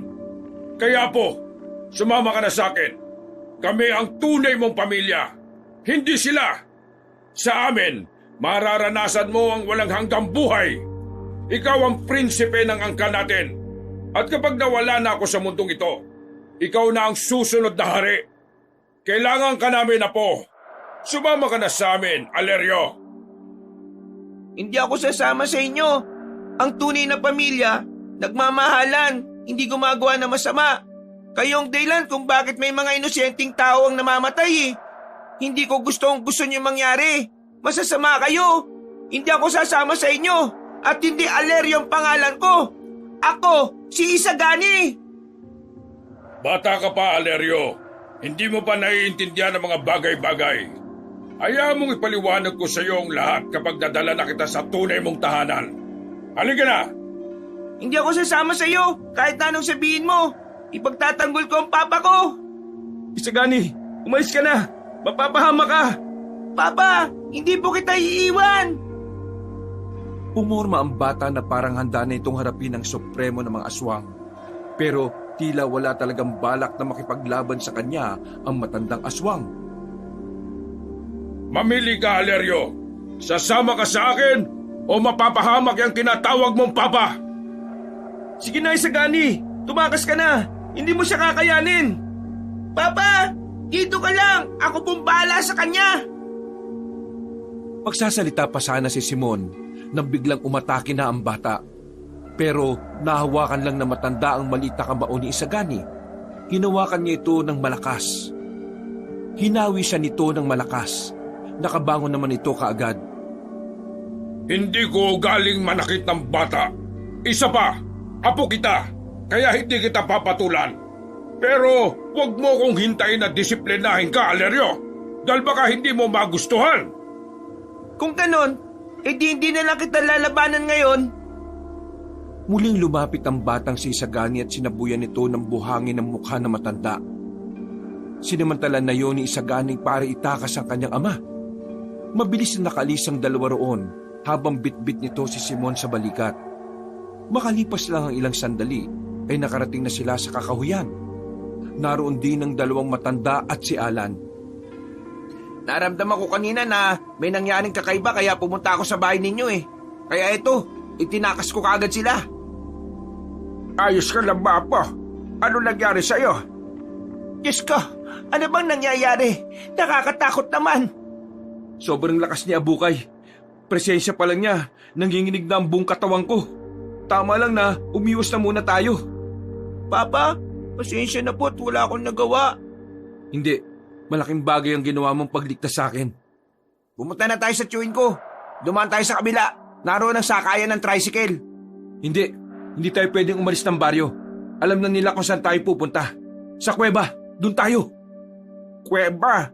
Ang tinutukoy mo ba ay ang kuweba kung saan natin nakita si Isagani noon? Oo, doon nga.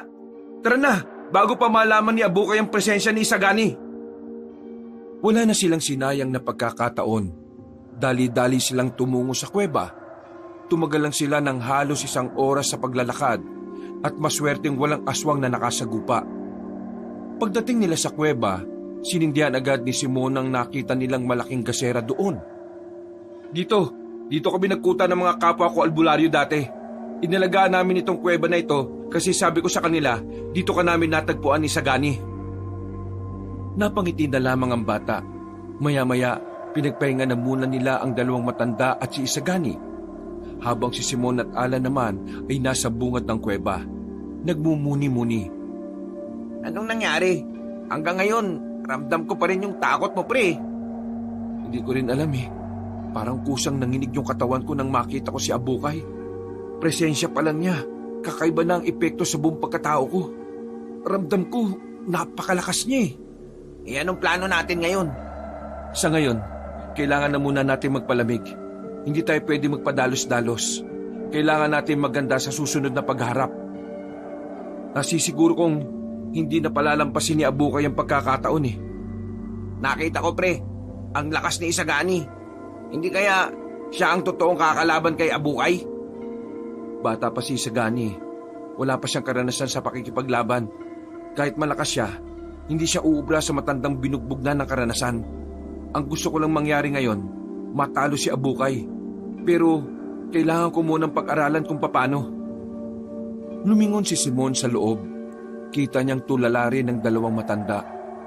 Habang si Isagani naman ay nakatulog na lang din dahil sa pagod. Napangiti siya ng mapait. Hindi niya inakala na ang batang ayaw na ayaw niya noon, ito pa ang magiging dahilan para mas maging matatag siya sa mga sandaling ito. Sigurado ko na nakarating na sa kasamaan ko ang mga nangyari. Kaya bukas, magkakaroon na tayo ng pagkakataon na makabalik ng baryo. Pasensya na, wala akong maitulong eh. Huwag kang antimang.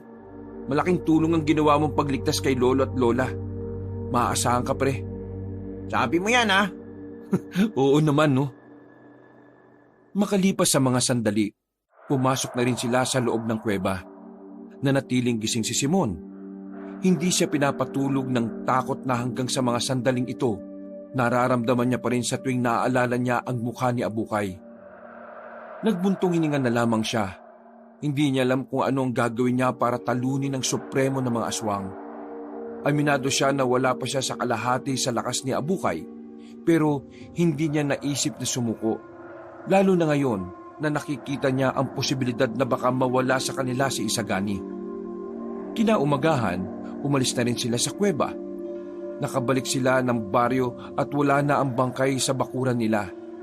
Pero alam ng lahat ng mga tao na ang mga nangyari. Mabuti na lang walang nakakita sa ginawa ni Isagani.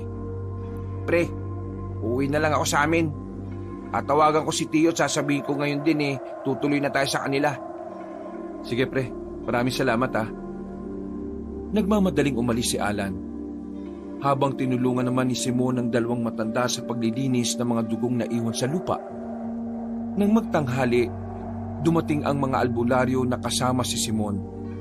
Agad naman nilang itinago si Isagani sa loob para hindi malaman ng mga albularyo na aswang ang bata. Nagkaroon ng kaunting pagpupulong ang mga albularyo tungkol sa gagawin nilang pag-atake. Ayon kasi sa mga ito, nalaman na nila kung saan kumukuta ang mga aswang. Tinutulan ni Simon ang ideya nila. Sinabi niya na hindi pangkaraniwan ng supremo ng mga aswang. Pero walang nakinig sa kanya. Umalis sa mga albularyo para pagandaan ang pag-atake sa kinagabihan. Napapailing na lamang si Simon. Hindi na niya nagawang pigilan pa. Ang titigas naman ng ulo ng mga yun. Gusto naman nilang mamatay. Maging si Alan ay nainis din nang marinig ang kwento ni Simon. Hindi ko nga rin alam kung bakit ayaw nila akong pakinggan eh. Sana lang talaga makabalik pa sila ng buhay. Lumipas sa mga sandali. Biglang tinawag ni Mang Hernan si Simon. Inaapoy kasi ng lagnat ang batang si Isagani. Agad naman itong inasikaso ni Simon gamit ang lahat ng kanyang halamang gamot. Makalipas lang ang ilang minuto ay naging maayos na rin naman ang kalagayan ng batang si Isagani. Bumaba na rin ang lagnat nito. Nagkaroon na rin ito ng malay pero nanatili pa rin itong nangihina. Isagani, anak, kumusta pakiramdam mo? Papa, mabigat po ang pakiramdam ko. Kailangan ko pong kumain. Nako, pagkain lang pala. Alan, ibili mo nga ito na makakain. Karni po, yung hilaw. Nabigla silang lahat sa sinabi ng bata. Nakakatinginan sila dahil sa pagtataka. Hinawakan ni Aling Asmin ang kamay ni Isagani at nakangiti pa itong nagsalita. Apo, Kahit ano, wag lang yon. May pambili naman tayo ng pagkain eh. Lola, aswang po ako. Natural po yata sa amin to. Hindi pwede, Apo eh. Baka mamaya kung anong mangyari sa'yo. Alan, bumili ka ng hilaw na manok sa palengke. Uy, pre! Ano ka ba naman, Siban? Gusto mo na ba talaga maging aswang ang anak mong ito? Hinahanap ng katawan ni Isagani ang karne dahil sa pagiging natural niyang aswang.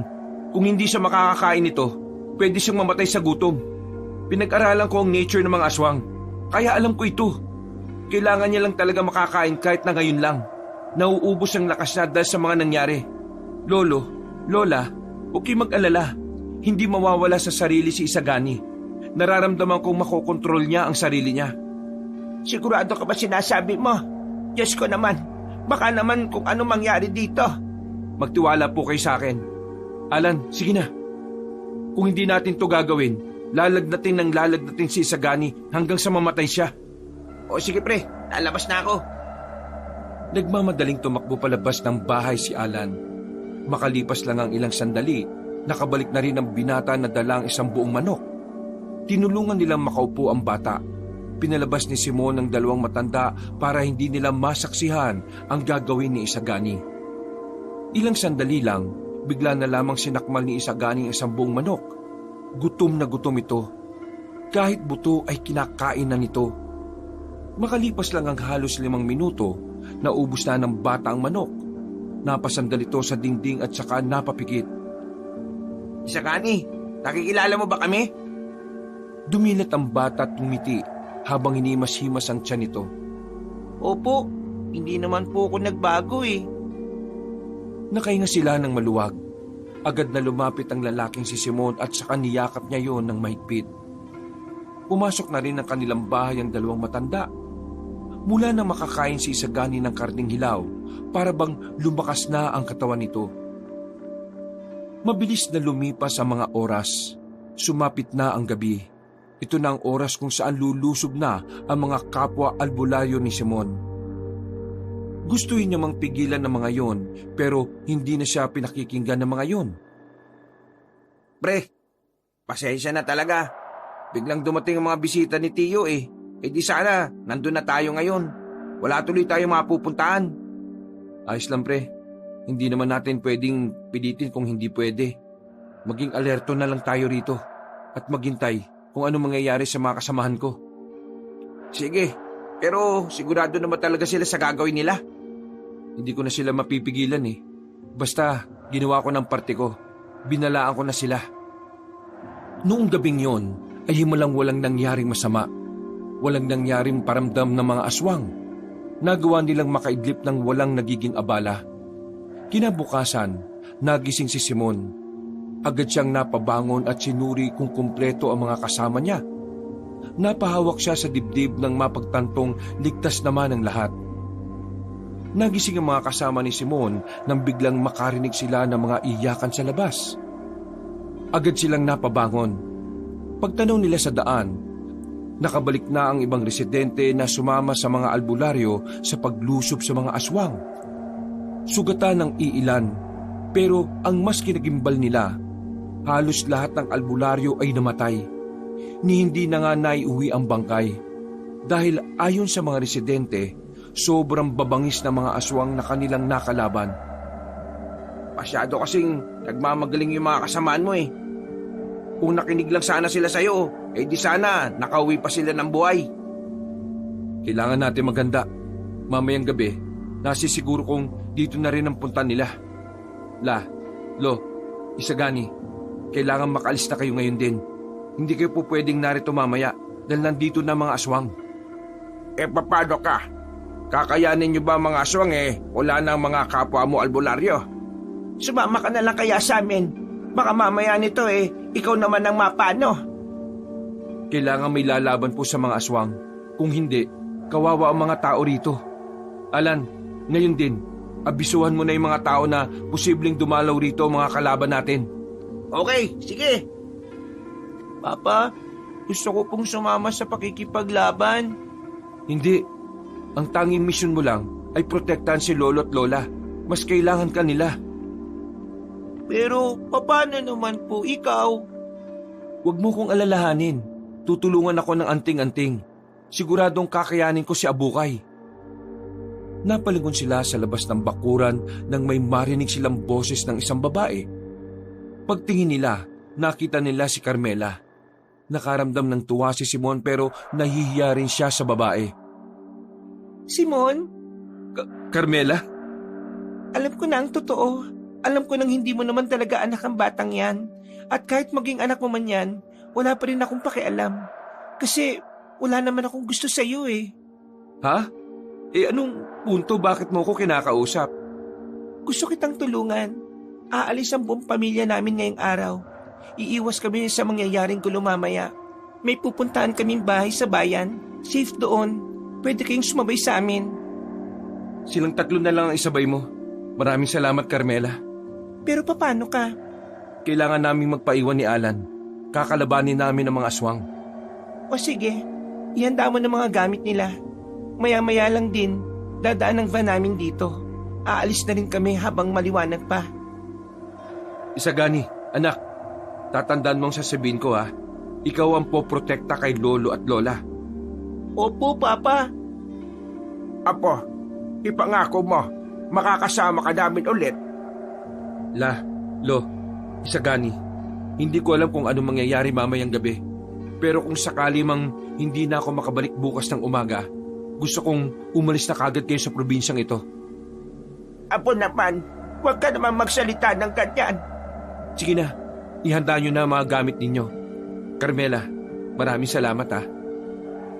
Napangiti na lamang ng mapait si Simon. Pero ang totoo, kinakabahan na rin siya sa mga maaaring mangyari. Alam kasi niya sa kanyang sarili na isang buwis buhay ang gagawin nila. Dalawa lamang sila ni Alan at hindi pa niya alam kung may mga residenteng handang sumama sa kanila. Hindi nagtagal, dumating na rin ang van nila Carmela. Sumakay na rin sila Isagani. Kumuway pa si Simon bago tuluyang umandar ang sasakyan. Isang malalim na hininga lamang ang nagawa ni Simon sa mga sandaling yon. Unti-unti na rin nag-aalisa ng mga residente. Baka maya-maya lang tayo na lang din dalawang natira dito. Ay, naku naman Buti naman at nakinig sila sa akin. Ang pamilya mo? Umalis na rin. Gusto ko ngang isama pero sabi ko, hindi kita iiwan Bakit hanggang ngayon gusto mo pa akong samahan? Hindi ka ba natatakot mamaya? Natatakot din ako mamatay. Pero mas nakakatakot pa buhay kung alam mong patay ka na. Ang lalim nun Hindi, seryoso ko pre. Hindi kita hahayaang mag-isa rito. Sasamahan kita kahit pareho pa tayong mamatay. Ganon ang pagkakaibigan. Maraming salamat Kahit kailan talaga, ikaw lang ang pwede kong asahan. Sus, wala yun. Ano nang gagawin natin ngayon? Dito lang tayo sa bahay. Hindi tayo aalis dito. Para isipin ni Abukay na nandito pa rin sa loob si Isagani. Hindi niya basta-basta madidetect yung bata dahil nilagyan ko ng pangontra yon para mawala ang presensya niya sa pandama ng mga aswang. Tumambay na lang ang dalawa sa harapan ng kanilang bahay. Wala silang ibang ginawa kundi ang makiramdam at maghintay. Hanggang sa tuluyan na ngang sumapit ang 6:00 ng gabi. Ang katahimikan sa buong baryo ang tila dumagdag sa kanilang kaba. Hindi sila sanay na wala silang naririnig na ingay. Pre, humanda ka na Kaninang tanghali pa ako nakahanda pre. Palagi mo lang tatanda na kapag nalagay tayo sa alanganin, una mong iligtas ang sarili mo. Mas makakatagal ako sa laban kaysa sayo. Langyang to. Huwag kang magsalita ng ganyan. Lalo akong kinakabahan sa'yo Natawa na lamang si Simon sa sinabing yon ng kanyang kaibigan. Makalipas lang ang halos kalahating oras, naramdaman na rin ni Simon ang presensya ng mga aswang. Hinawakan niya ang kanyang anting-anting. Pumikit siya sandali at bumulong. Kapangyarihan ng anting-anting, ibigay mo sa akin ang kapangyarihan ng walang hanggang katapangan at lakas. Nang sabihin niyo ni Simon, namangha na lamang si Alan nang makitang parang umusok ng kaunti ang katawan ng lalaki. Hindi ka na yata albularyo pre. Superhero ka na yata Sa gilid! Tinulak ni Simon ng kanyang kaibigan at tinarap niya ang aswang na nagtangkang atakihin si Alan. La Fuego di Uno! Basag ang mukha ng aswang nang sapakin niyo ni Simon. Pero hindi pa roon natapos ang lahat. Bigla namang dumating si Damos. Sa puntong ito ay parang nakarecover na rin ito mula sa pagkakabugbog ni Simon. Ikaw na naman, hindi ka ba nadadala? Ngayon, ako ang gaganti sa iyong lintik ka. Walang ano-ano, nagbago na ng anyo si Damos. Lumipad ito patungo sa kanila. Marahas ang ginawa nitong pag-atake kay Simon, habang si Alan naman ay sinimulan na rin ang pakikipaglaban sa iba pang mga aswang. Nakauna ka lang sa akin noon. Hindi na kita paunahin ngayon. Ang dami mong daldal! Aray! Nagulat si Simon nang mabilis siyang nasuntok ni Damos sa tagiliran. Ramdam na ramdam niya ang sakit. Muntikan siyang tumilapon. Buti na lang ay naibalanse niya ang sarili niya. Hindi pa man nakakaporma si Simon, lumapit agad si Damos para itarak ang mahahaba nitong kuko. Nakailag naman si Simon, pero hindi naman siya nakaligtas sa malakas na sipa ng aswang. Tatapusin na kita! Tatapusin na kita! Nagulat silang dalawa nang biglang dumating si Abukay. Agad na napadistansya si Simon. Muli na naman niyang naramdaman ang otomatikong kilabot sa kanyang sistema. Supremo, bakit po kayo nandito? Ayaw kong madismaya na naman. Kaya ako nang gagawa ng trabaho mo dahil alam kong papalpa ka na naman. Pero Supremo... Nanlaki ang mga mata ni Simon at Alan. Lahat sila ay napatigil pati ang mga aswang. Hindi sila makapaniwala na hinugot lang ni Abukay ang ulo ni Damos. Dahil dito, mas lalong naghari ang takot sa sistema ni Simon. Pero pumikit siya at bumulong. Diwa ng katapangan, diwa ng katapangan, gabayan mo ko. Sa puntong ito, unti-unting naging kalmado ang kalooban ni Simon. Mabilis na umepekto ang anting-anting. Napansin din naman ito ni Abukay. Masaya akong malaman na ang makakalabang ko ngayong gabi ay wala ng kaba na nararamdaman. Salamat sa anting-anting. Kayo, huwag kayo makikialam ha. Manood lang kayo kung paano ko papaslangin ang isang ito. Ito ang mapapala mo dahil ayaw mong ipaubaya si Alerio sa akin. Kung gusto mo makuha si Isagani, kailangan mo muna akong patayin. Parang ganito ba? Namilog ang mata ni Simon nang nasa gilid na niya si Abukay. Malakas na suntok agad ang ginawa nito. Sa isang suntok lang, bali agad ng kaliwang braso ni Simon. Simon! Pre! Diyan ka lang! Huwag kang lalapit dito! Diyan ka lang, Alan! Ramdam na ramdam ni Simon ang pagkabali ng kanyang braso. Namimilipit siya sa sakit pero tumayo pa rin siya. Hindi mo na magagamit ang pinakamalakas mong suntok. Wala ka nang magagawa ngayon. El Fuego de Dos! Mabilis siyang lumapit at nagpakawala ng suntok gamit ang kanyang kanan. Pero sa kasamaang palad, sinuntok lang din siya ni Abukay sa kanang braso. Tumilapon si Simon. Parehong wala ng silbi ang dalawa niyang kamay dahil hindi na niya yun maigalaw. Para kay Simon, mas malala pa yon sa paralisadong naranasan niya kay Damos. Dahil yun, nagawa niyang kontrahin gamit ng anting-anting. Pero ang bali ng braso niya, hindi tumatalab ang anting-anting. Sinakal siya ni Abukay at saka iniangat sa ere. Binigwasan siya nito ng malakas. Sumuka na rin siya ng dugo. Kung di lang dahil sa anting-anting, baka isang sapak pa lang sa kanya ni Abukay ay patay na siya. Parang papel lang na binagsak ng Supremo si Simon. Lantang gulay na ang lalaki. Pre! Ano nangyari? Tumakbo si Alan palapit sa kaibigan niya. Humarang siya roon at naglakas loob na itutok ang ita kay Abukay. Subukan mo lumapit! Tatagayin kita! Tuloy lang sa paglapit si Abukay at may dinukot na naman itong mahabang buto na nanggaling sa siko niya. Ipinukol nito ang mahabang buto na parang sibat. Pero nagulat ito nang biglang sumulpot sa harapan nila si Isagani.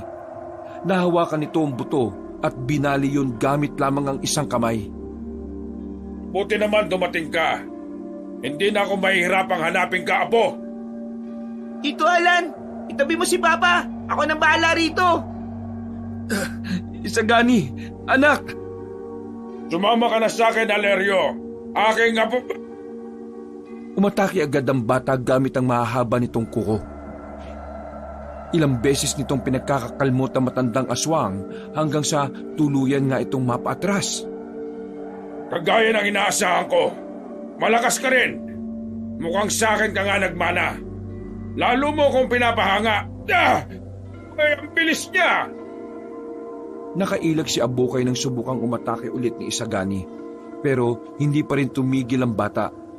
Wala itong sinasayang na pagkakataon. Hanggang sa nagbago na ng anyo si Isagani. Humaba ng kaunti ang itim nitong buhok. Ang mata nito ay kulay pula at parang mata ng isang pusa. Nagkaroon ito ng maraming buhok sa braso at sa mukha. Sa kabilang anyo, higit na mas malakas at mabilis ito kumpara sa una. Isang suntok, parang binalibag na tumilapo na matandang si Abukay. Hindi pa nakontento ang bata, umatake ito ulit. Pero sa kasamaang palad, nakapagbago na rin ang anyo si Abukay. Umitim ang lahat ng katawan nito at lumaki rin ang katawan. Hinawakan nito si Isagani sa ulo. Wala kang galang sa hari ng mga aswang! Prinsipe ka lang! Malakas na binagsak ni Abukay ang bata sa lapag. Pinagsisipa niya ito hanggang sa sumukan na rin ito ng dugo. Pero hindi yun ininda ni Isagani. Sa halip, mas lalo pa itong naging mabilis. Pero mas lumakas din si Abukay. Bawat atake ni Isagani hindi na tumatama. Kalkulado na ni Abukay ang lahat ng galaw niya. Sa isang iglap lang, biglang nagbago ang ihip ng hangin. Naging alanganin na ang lagay ni Isagani. Tuluyang nanghina si Isagani nang makatikim ito ng solidong suntok. Sa liit lang ng katawan ng bata, ramdam na ramdam niya ang impact sa buo niyang pagkatao. Tumalsik na parang manika si Isagani at tumama pa sa pader ng bahay. Pero kahit na hinang-hina na ang tuhod nito, pinipilit pa rin nitong makatayo. Kung hindi ka rin lang sasapi sa amin, ako na lang ang magpapatakbo ng angka natin. At ikaw, papatay na lang kita! Muling sinipa ni Abukay si Isagani. Akmang tatapakan na sana ni Abukay si Isagani nang biglang napatigil ang matandang aswang. Nakaramdam ito ng malakas na presensya na nagmumula sa bata. Biglang bumangon ang bata na parang walang nangyari. Naging kulay itim ang mga mata nito. At ang itim nito ay kumalat pa sa buo nitong katawan. Hindi maaari ito! Umangil na malakas si Isagani. Pagkatapos ay agad na lumusob ito kay Abukay. Sa sobrang bilis ng mga pangyayari, naramdaman na lamang na matandang aswang ang pagtagas ng dugo niya sa tagiliran. Nakita nila na merong matulis na buto na nakausli sa palad nito. Ang buto na yon ay muling ginamit ni Isagani para butasin naman ang liig ni Abukay. Hindi mo ako matatalo. Supremo at hari ako. Bata't prinsipe ka lang! Sumigaw ng malakas si Abukay. Magpapalitan niyo pa sana ito, pero nasa harapan na niyang bigla ang bata. Bumao ng kamay ni Isagani sa tiyan ng Supremo. Nanghugutin na ni Isagani ang kanyang kamay, umagos ang mas maraming dugo. Hindi maaaring matalo ko ng isang katulad mo! Bumagsak si Abukay. Buong akala nila ay tapos na ang laban. Pero pinagpapapas lang din ni Isagani ang mga nanunood na aswang. Hindi pa ito nakontento. Lahat ng aswang na natitira sa nasa baryo, pinulbos ni Isagani ng walang kahirap-hirap. Pagbalik nito sa kanila, naliligo nito sa dugo sa dami nitong napaslang na aswang. Kalaunan, bigla itong nawalan ng malay. Hindi malaman ni Alan kung papaano niya aasikasuhin ang dalawa. Mabuti na lamang ay dumating si Carmela dala ang van. Isinakay nila si Simon at Isagani at saka ni Lisa ng baryo. Isang albularyo na taga-ibang baryo ang gumamot sa mga galos nila. Magaling din ang albularyo kaya mabilis na nagamot ang mga sugat ng bata. Si Simon naman, nawala ang bali niya sa buto ng orasyonan ng albularyo ang kanyang anting-anting. Ilang araw na walang malay si Isagani. Nang magising ang bata, hinang-hina ito. Pero nagagawa na rin makatayo. O anak, kumusta ka na? Maayos na po ang pakiramdam ko, Papa. Papa, Yung angkan po namin, buhay pa po sila. Kailangan natin silang matalo. Huwag mo na munang isipin yan, anak. Pinuntahan namin ang kuta ng mga aswang at ng angkan ninyo. Lahat sila patay na. Konektado ang mga buhay nila sa lolo mo. Sa ngayon, magpahinga ka lang ha. Kailangan mo makabawi ng lakas Tama ang ama mo. Naubos ang lakas mo sa pakikipaglaban, Apo. Sobrang proud kami sa'yo. Diyos ko, sana wag na maulit ang lahat ng ito. Hindi ko na talaga kakayanin kapag may nangyaring masama sa'yo, bata ka. Isagani, ang galing yung dalawa ni Simon. Bagay talaga kayo maging mag-ama. Papa, maraming salamat din po sa inyo. Nakita ko po kung papaano nyo kami protektahan. Kayo po ang pinakamagaling. Oh, lahat naman tayo magaling Kaya naipanalo natin ang laban na ito. Paano? Lumabas na lang kayo mamaya kapag kaya na ni Isagani, ha? May hinandang salo-salo sa labas Pasasalamat daw sa inyo kasi nailigtas nyo ang sangkatauhan. Ayos! Food trip na naman to! Isang malapad ng ngiti ang mababakas sa mukha nila sa mga sandaling yon. Mga ngiting punong-puno ng saya at pagmamahalan. Sa pagkapanalo nila sa laban, ay nakamit na ni sa wakas ang kapayapaan para sa isa't isa. Lumipas sa mga taon, naging mas matibay silang pamilya. Nanatiling aswang si Isagani. Wala na silang nagawa para gawin itong normal na tao. Ganun pa man, tinanggap na lamang nila ang kapalaran ng bata. Ang mahalaga sa kanila ay mabuti at bukalang kalooban ni Isagani. Si Isagani ang kauna-unahang aswang na nagpakita ng kabutihan. Kaya si Isagani lang din ang kauna-unahang aswang na tinanggap ng mga tao. Ang nag-iisang aswang na poprotekta sa kapayapaan ng kanilang baryo. Wakas.